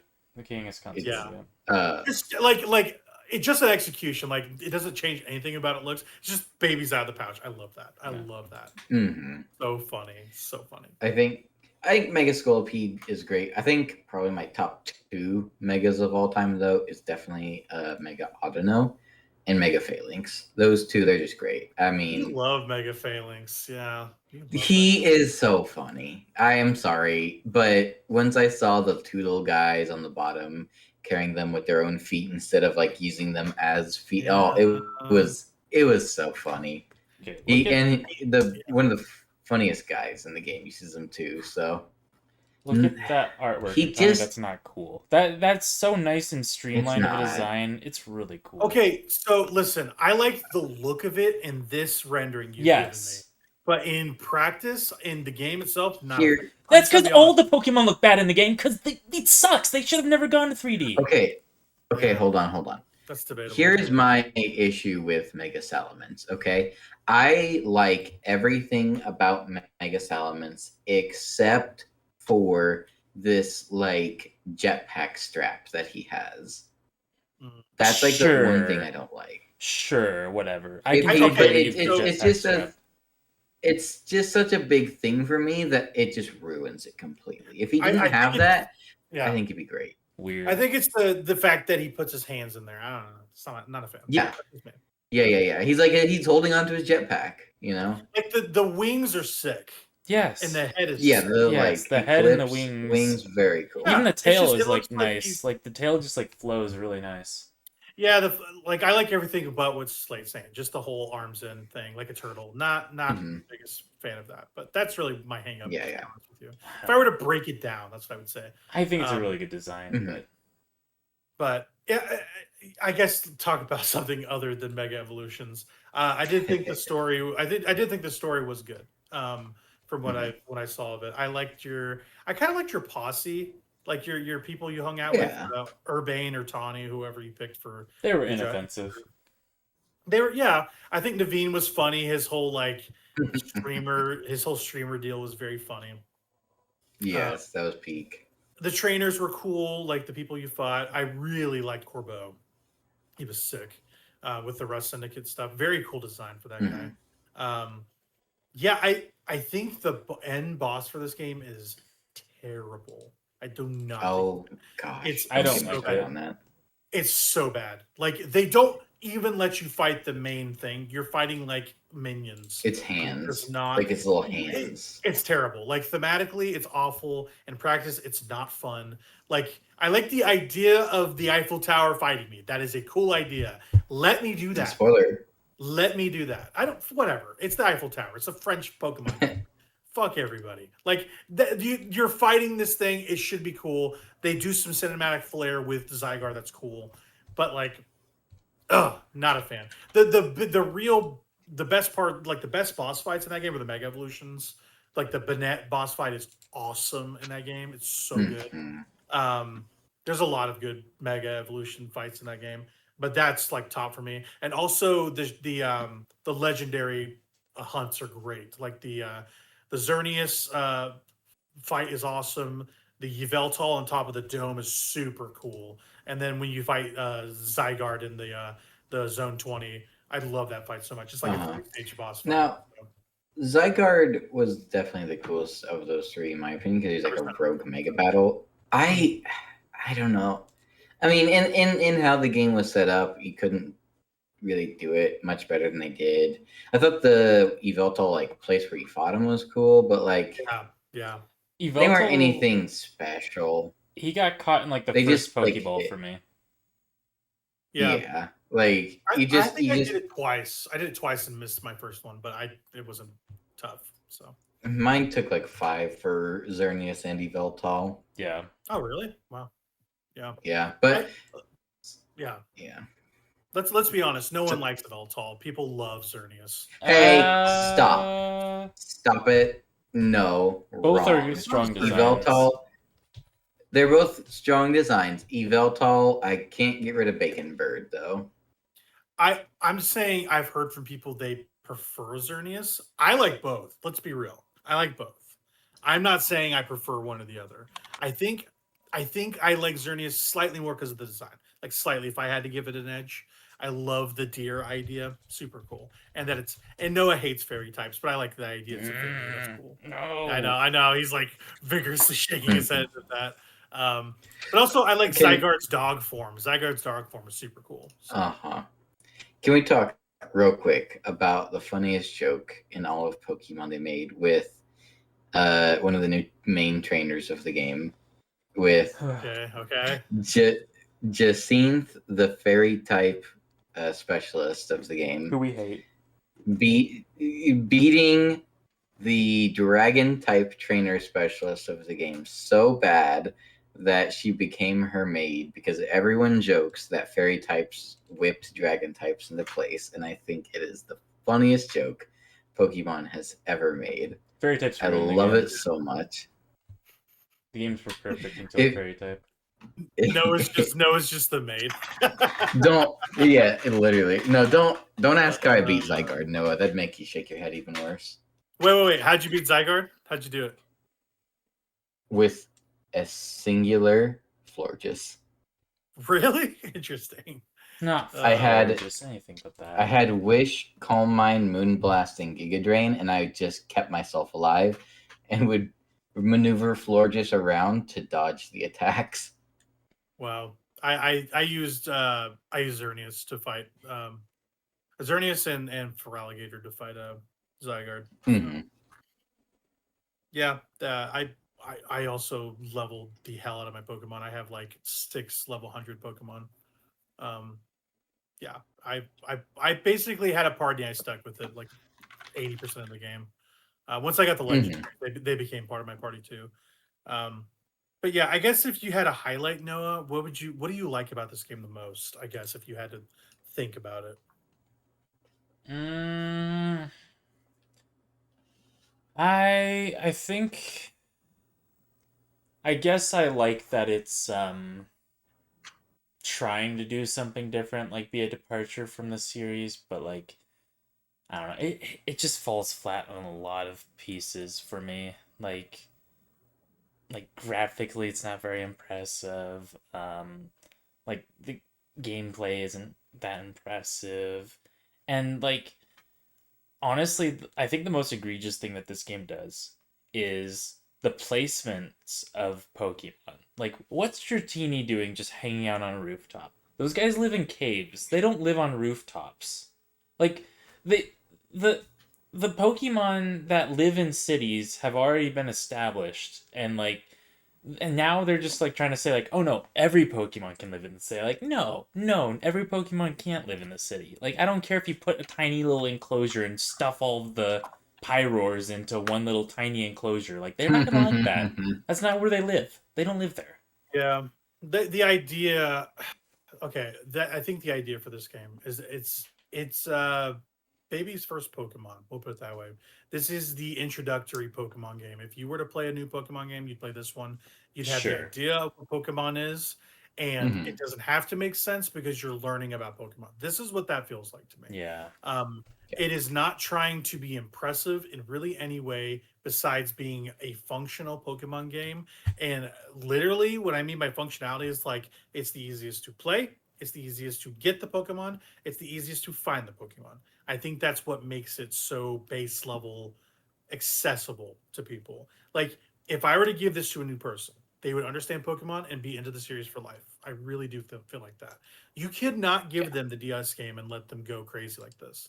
Like, this is like Pokemon where it's like the rules doesn't matter. We're just going to give you a bunch of stuff. Go wild. Like, that's what it feels like. You could beat this game with one Pokemon if you really wanted to. And that's not like how the other games are a lot of the ways. Like, I mean, you have your team, sure, but you can't beat it with one Pokemon.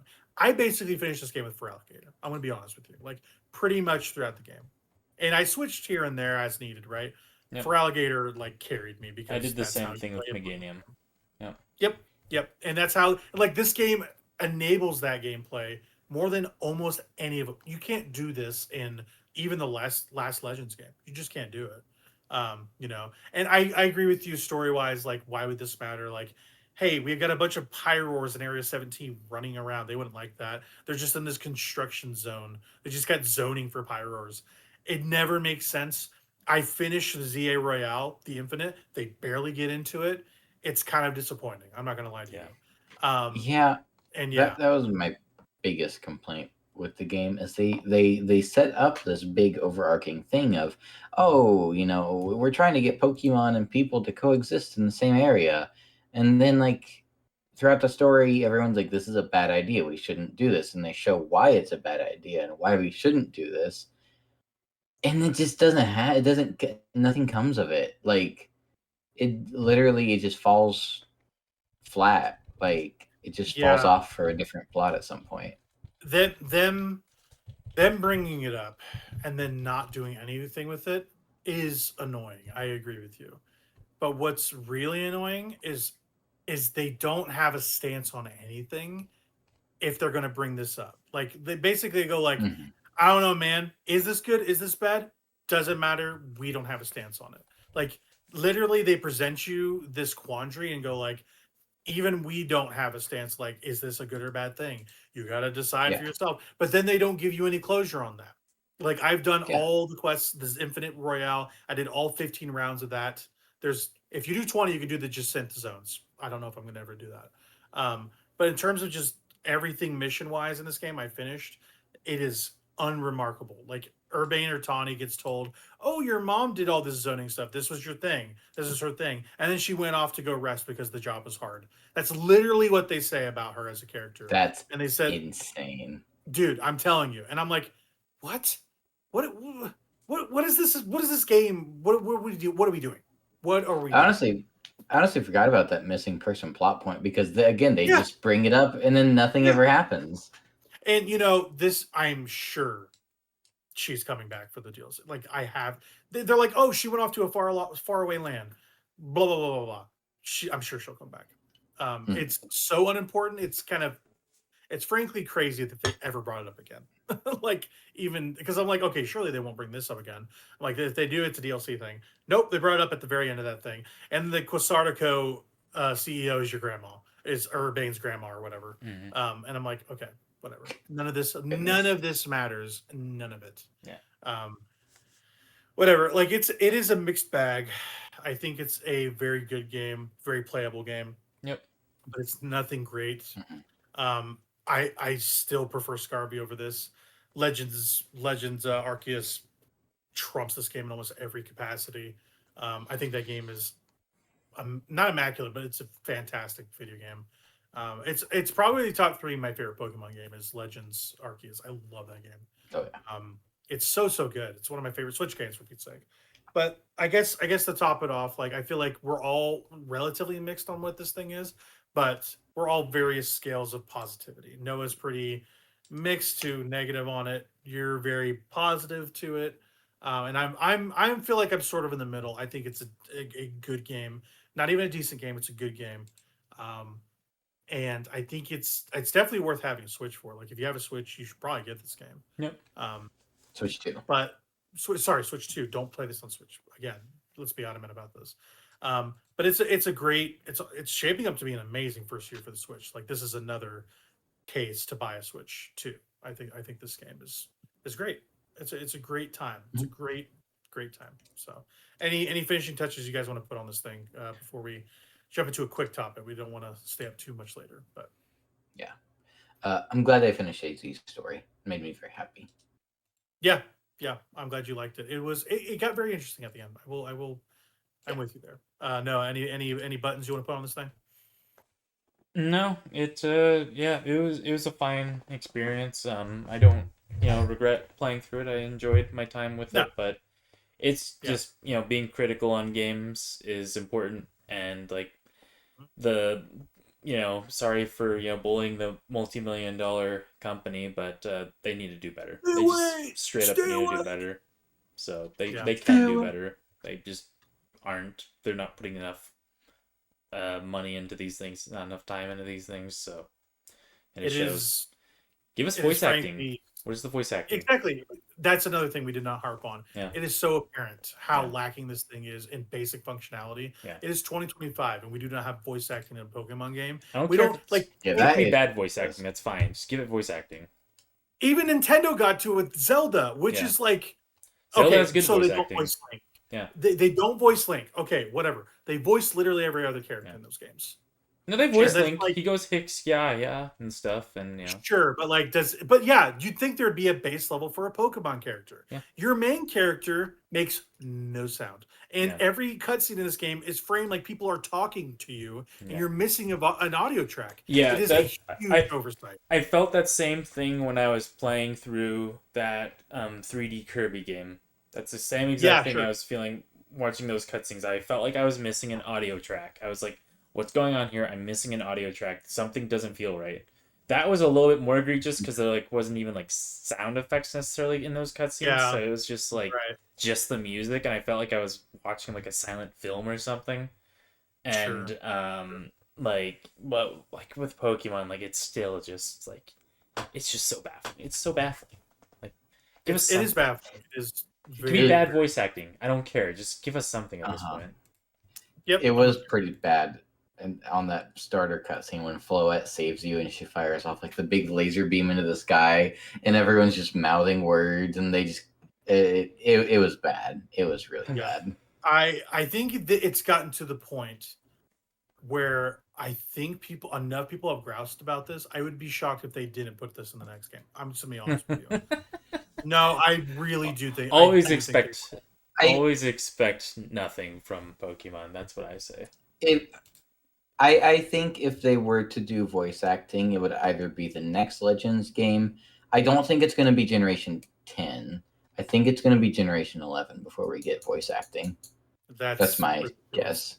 There's no reason that should be the case. I think they would. I think they're already developing Generation 10, and I think they would probably be too far into development to add voice acting. That's my stance. Voice acting usually happens at the end of a video game development cycle. So Oh, if okay. they really wanted to do it, they could do it. They could definitely do it. So whatever. It's neither here nor there. But that's kind of our coverage of Pokemon ZA. We've all beaten it. I don't know if we'll ever talk about it past this, but we all beat it. We all did a lot of it. Yeah, we wanted to talk a little bit more about Pokemon. Let's not go too long on this. Let's try to keep it pretty tight. Just let's talk about our favorite generations of Pokemon and why. I think that's a good way to go here. And then we'll kind of get into our media scramble, and we'll get out of here in a decent clip. But yeah, favorite Pokemon generations. We'll put it that way. Just kind of off the top of your head, tell me what you like about a generation. Some highlights from that. What you like and dislike. Noah, you have the floor. I want to hear what you have to say. It's probably going to be Gen 5. It's Gen 5. If my Yep, guess. Gen 5. It's Gen 5. Okay, tell me why. Why do you like Gen 5 so much? All right, so Gen 5 is a sort of a like soft reboot for the series, right? They Black and White. They were they're like, okay, how do we go forward from Gen 4? Gen 4 was fantastic, everyone loved Gen 4, and they're like, all right, we're gonna soft reboot the series. We're gonna have entirely new cast of Pokemon, a lot of them, so that we can just have like this new region have just the new Pokemon for people to explore and enjoy and play with until they beat the main game, and then we'll have the other ones back for them to use and catch after you complete that like the main story of that thing. And yeah, that thing had a really interesting storyline to it. That's definitely the one you play for the storyline. Yeah. Mm-hmm. It like the villain cast is really compelling. They have a lot of like interesting twists in that story. It's not like the greatest JRPG ever, but like it's like considerable of a story. Like you can like at least consider it a decent JRPG story, compared to a lot of like these other entries that just like have like these cookie cutter like stories shoved in there just to go along with your monster catching. And then Yep. I'd say the major thing, like the most important thing for Gen 5 for me, is that um, that just world feels like a living, breathing ecosystem. Like the way they have the placements for the Pokemon, where you find the Pokemon, where you catch the Pokemon, like where the Pokemon are live, who has different Pokemon with them, like the uses for different Pokemon. Like that it's all well thought out, well balanced, well built, and just like running around inside of like the big city there and finding Eevee is a lot more interesting to me than running around in a city and finding a Dratini. Like a Dratini doesn't go in a city; it lives in caves. Eevee, just, he goes wherever. He's just a little dog thing, fox, whatever, and he can live in like a patch of grass in the city, sure, yeah. So Yeah.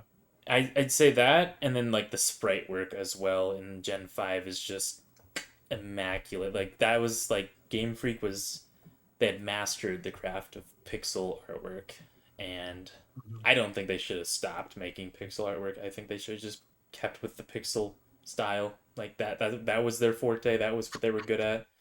Like that pixel Yeah. artwork upres to like 3DS resolutions would have been awesome. Mhm. And like HT Mhm. Duty Pokemon, that would be immaculate. That would be sick. Man, if they did that, oh my god, Yeah. I would I think lose my I mind. agree. Yeah. Yeah. Mhm. Yep. Mhm. So those are Okay. my quick reasons for why I love Gen 5. I like that. I like that a lot. Slade, what do you got? Yeah. My favorite generation is probably Gen 6. I mentioned it a little earlier. Um, it was the first generation that I knew I was fully aware of what I was doing as a kid, right? I played Gen 4 and Gen 5, but I didn't know what I was doing. I got lost to Mount Coronet and Diamond, and I had to use like a level 80 Curem and Black 2 to solo the Elite Four and Champion to be able to beat that game that I scummed off my cousin and stuff. So Gen 6 was like the first Pokemon game. I knew what I was doing. I was like counting down the release date. I was super excited for it. Um, and I think Kalos is a fun region. It may not be necessarily as well put together as like a Unova or a Kanto or something like that, but I still think it's got some fun locations. I think Lumio City's awesome. I think the Pokeball Factory is probably one of the coolest areas that Pokemon's done in a game. And it's got a really, really tight it's got a really tight like group of new Pokemon. Mhm. Like there may not be a lot of them. I think it actually is the smallest edition of new Pokemon in a generation. But I mean, just looking like take a look at the Gen 6 roster. I bet you couldn't find more than two or three stinkers. To where even in Gen 5, there's quite a few stinkers, at least a couple more than like a Gen 6, right? And people obviously can have opinions on that, their favorite Pokemon generation design wise. But yeah, I think it's good. I think Megas were also like the best gimmick Pokemon's ever done. And yeah, it's good. And I like Team Flare. I think they're pretty solid. Like Lysander was pretty all right. And we got fairy types. So yeah.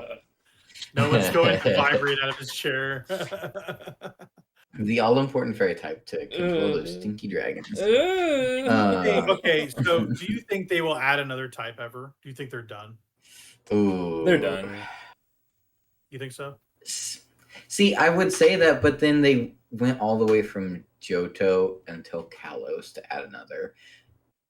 I could see at some point another type. I think they've tried to experiment with it just a teeny smidge with like the Super Omega Terrastal The turtle Terrastal guy that type. was in like the Yeah. blueberry. Yeah. Yeah, the Oh, Terrastal yeah, type. yeah, that one. Um, You know what they would, I think would be really cool is if they made like lab Pokemon, like that. What is it a mythical or a legendary Pokemon where it's like lab grown? You know what I'm talking about? What is that? It's not Mewtwo. no, well, kind of like this idea where they're like actually making Pokemon. Oh, Like, are it's you talking genetically- about Sylvally? Sorry, what was that again? Sylvally and Type Null from Alola. Type Null. I was thinking of Type Null. Oh, okay. Like stuff like Yeah, that yeah, would be kind of cool. Yeah, like hey, genetically we- engineered Pokemon. Yeah, there's been a lot of those. I think like Yeah. having a type for that would be kind of interesting. That's the way I think they could go. Just an I idea. don't know if can there's kinda been see that. enough to have like a type for it, because like there's like what Yeah. Porygon, there's Mewtwo, there's Genesect, there's Type Null. That's about I'm saying it, that what yeah. they That's could about do is it. they could. I think that it'd be cool if they made some more. You know what I mean? Like if I had Sure. if I had 2 cents there, I think that'd be kind of interesting. They're like, Yeah. oh, if people could like solve the DNA aspect of making a lot of Pokemon in a lab, what would that look like? You know, I think that'd be kind of They gotta cut open Yeah. Mew, figure them out. yeah, sure. Figure them Slice out. them up, Uh-huh. put them out on a Yeah. Daver. Slice them up. Chop up Yep. Celebi like a Okay. salad and see what's going on. Right? Well, Celebi's There not we really go. a Yeah. janitor like Mew, but Yeah, right. And that kind of brings me to unless you had something else, Slade, about this gen that you like a lot. No. Yeah, that was about it. It's good. I like it. Yeah,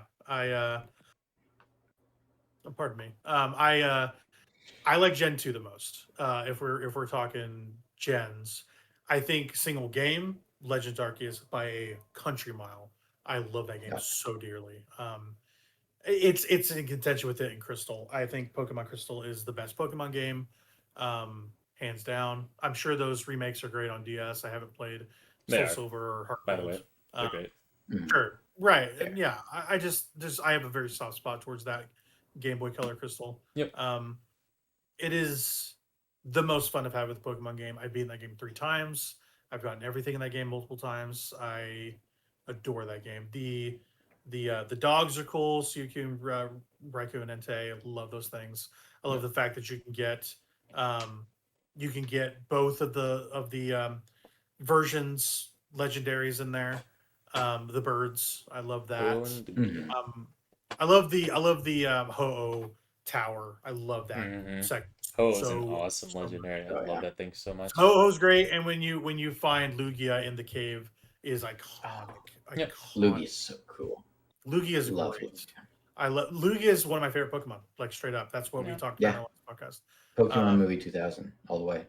One of those things like we hadn't played ZA. I think I would have added Xerneas to that list. I really would have had I thought about it because I never played X and Y, but like having him in my party, or having Xerneas my is a strong party design. Yeah.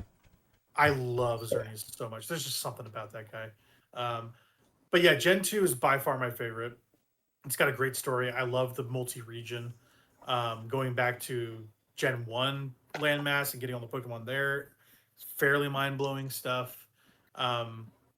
Yeah, if I were to play it through again, it would be on DS, I think. And I would play it through that way because those remakes are like crucial. Crucial remakes is what I hear.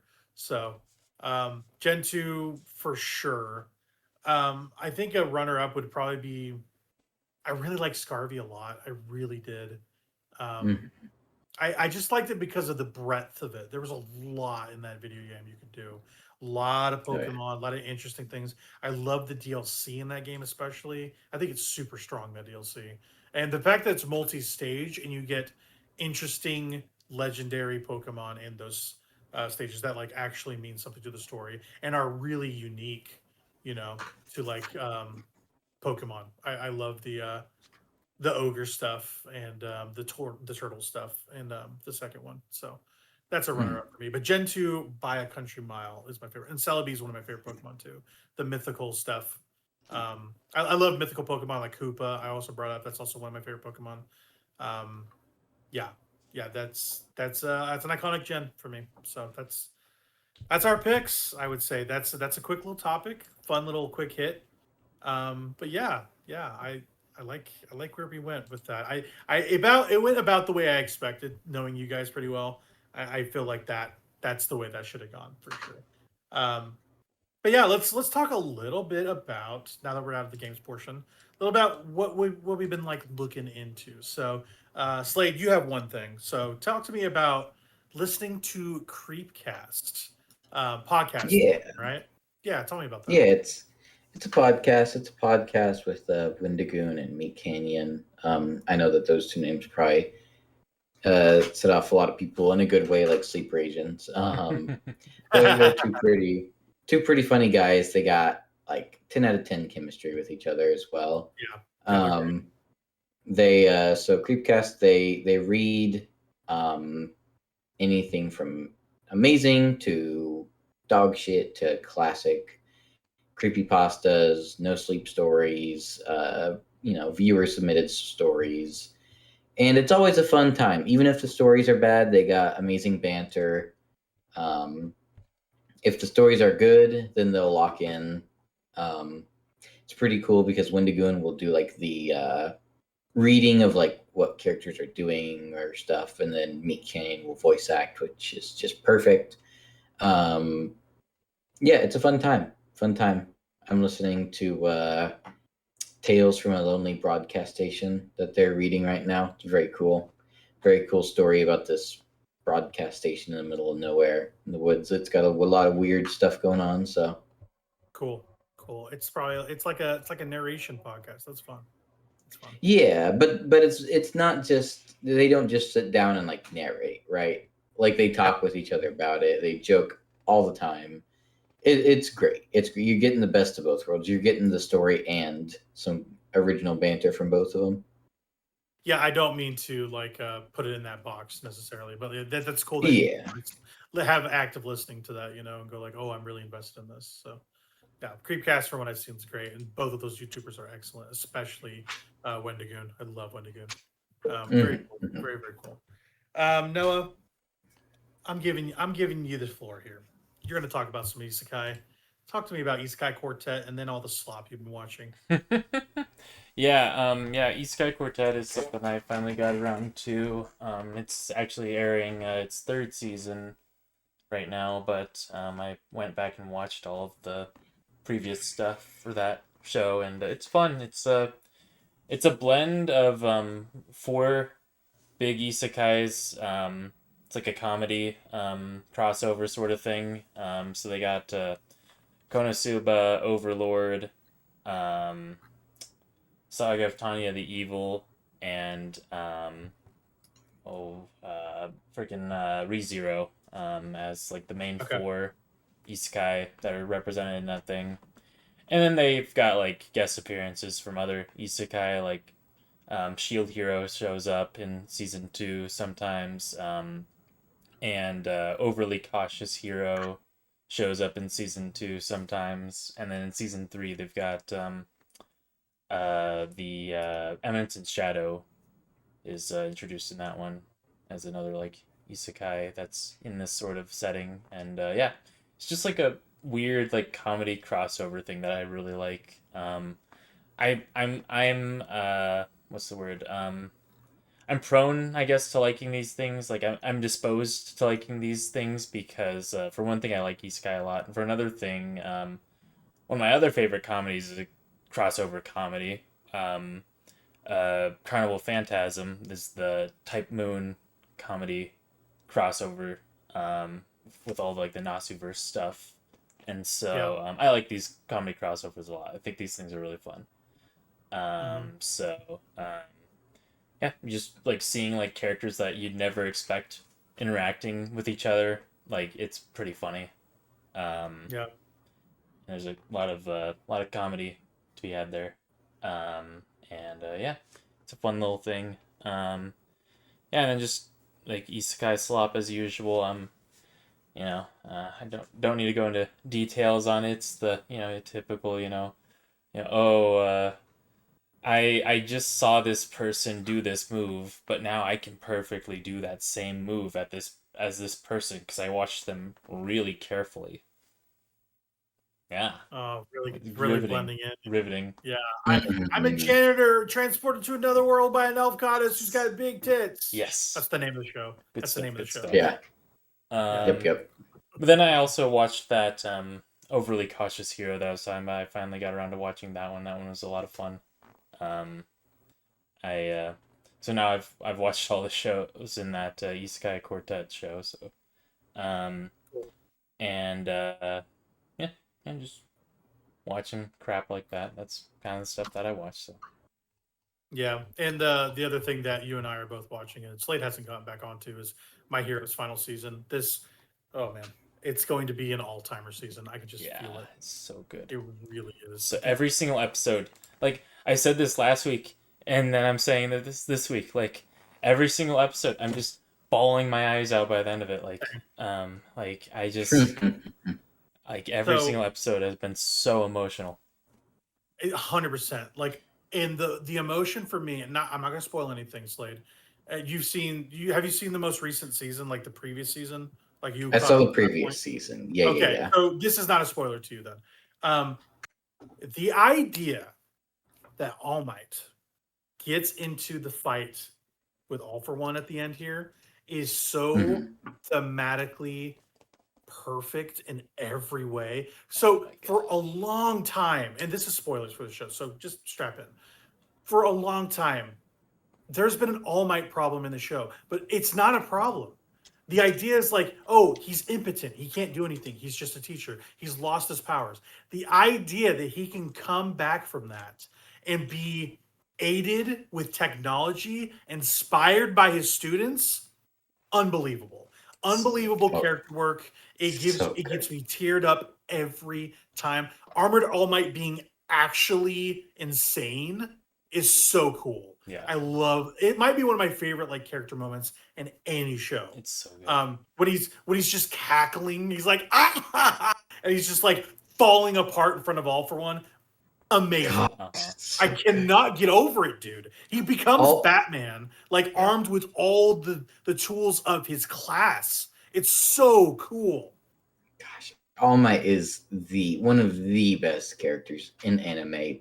Period. In sentence. Period. He is so good.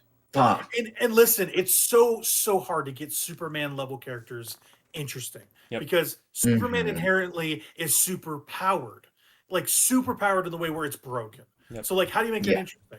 And I think the new Superman movie did this very well. They showed a degree of humanity in him that he is more than what he's capable of. All Might, they do the same thing, but also his power is beyond interesting. And you can see the fighting spirit within him still when his capacity to be heroic is diminished. And I love that about this character so much. It is so resonant with me. I cannot believe what they are doing with him in this final season. I know it's going to end and it's going to break me. I just know it. But the ride that I'm on right now weekly is just unbelievable. I gotta get on that. It's so bad. You gotta watch that next season, dude. It is so. It starts off like with a bang, and they are going like it's like right after that last episode. That's so good. That's good. That cliffhanger was horrible. Yeah, too. I know. By the way, oh my God, that cliffhanger, worst thing that ever happened to me. Oh, when I saw that they ended there, I was like, you cannot do this to me. What the fuck? And they did. Oh, yeah, they did. But yeah, I've been watching that along with Noah. Slade, I implore you, please get on this as fast as you can. I need to. Fuck! If I have time, it gets even better. It gets even better than where they left it. It gets so much better. It's incredible. That's good. Oh, it's incredible. But also, yeah, for my anime watching, I've been watching some more One Piece. I'm trying to get through Thriller Bark. It's very good, very Halloween themed. Like I've been telling Noah. I like that. It's kind of it was happenstance. It just happened to be Halloween time right when I was watching this. I never planned it that way, but it's super good. We're meeting a new Straw Hat pirate, Brooke the skeleton. Super cool character. I love that. I finished Peacemaker on HBO Max. Great show. I recommend that show. I think I prefer the first season more, but for a superhero show, like deconstructing the genre a little bit, it's very successful. I think the season 2 does a really good job carrying on the threads from season 1. And also John Cena, excellent in that show. Like really good. A couple other things. Another HBO show, The Chair Company, is hilarious. Highly recommend that for those who like I Think You Should Leave. If you like Tim Robinson, you like men yelling about dumb things, that's the show for you. Please watch The Chair Company, Noah. I think you will get a huge kick out of it. If you like that, that Give Me That clip, That. that's that show. Guess Yeah. that show. Yeah. Yeah. You could tell anybody I did that. It's such a good clip. I love that's my favorite bit from the show so much. So good. Some streaming stuff. I watched the Giant Bombathon. They were having like a fundraiser at Giant Bomb to like, oh, this is the first year we're doing this as a new business. Like we're gonna stream for 24 hours for ourselves. It was really cool. I like seeing a bunch of old video games be played and old Giant Bomb members come in and hang out. That was fun. So I enjoyed that on Monday and Tuesday.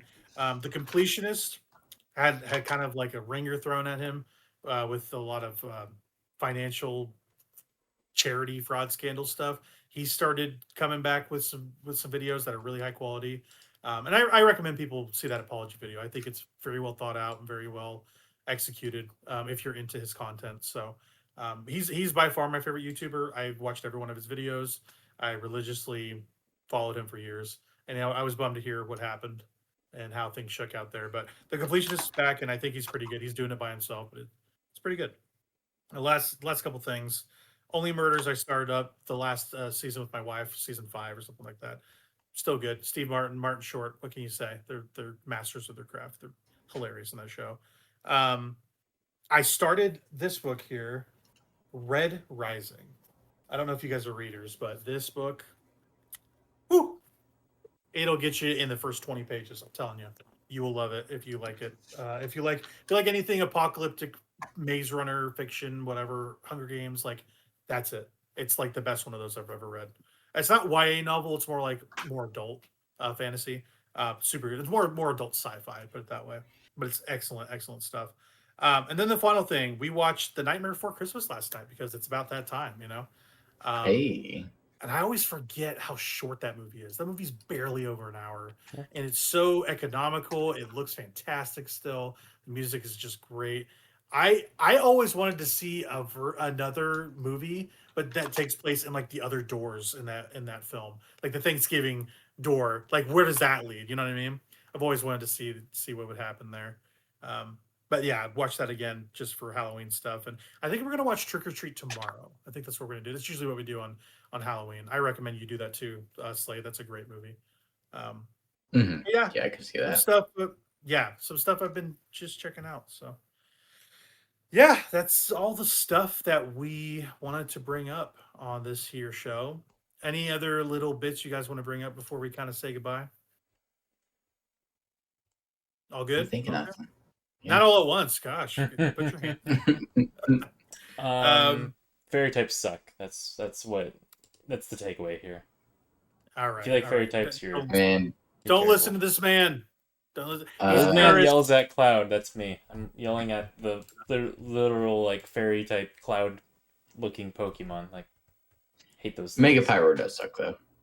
It does. And also, if we're talking cloud type Pokemon, fuck Altaria. No, not Altaria. Whoa! Idiot. Calm your titties there, buddy. I think he's an idiot. No thanks. I don't like it. Mm-hmm. I know. I'm starting off with a fight at the very end, but we have to end this show, or else we'll be fighting. We'll be fighting into the next day. So, anyway, this has been Stick Drift. Thank you for joining us, Slade. I appreciate you coming on the pod, talking about your Gooner games. Oh my gosh! Come on, you're playing it. I can't make fun of you. Come on.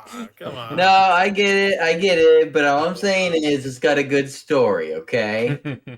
I mean, he's at least he's not playing like the pegging game that you were talking about. Peglin. It's Peggle. What the hell?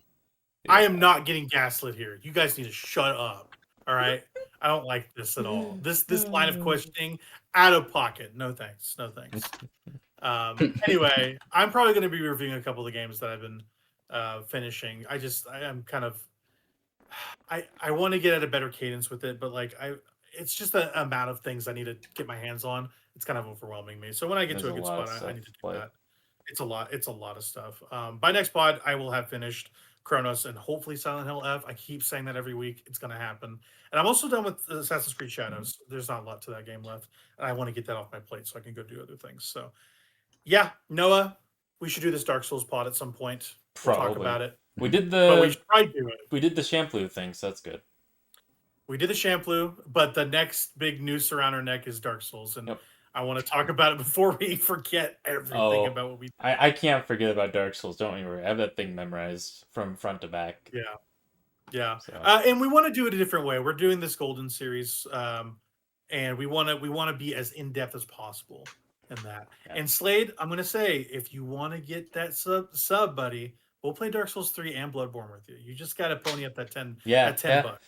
Just $10, and we'll do two games $10 with you. We'll Yeah. play. Sorry, Sure, you I for 2 got Goon or Gacha games to spend money on. Yeah, you do. Yeah, you do.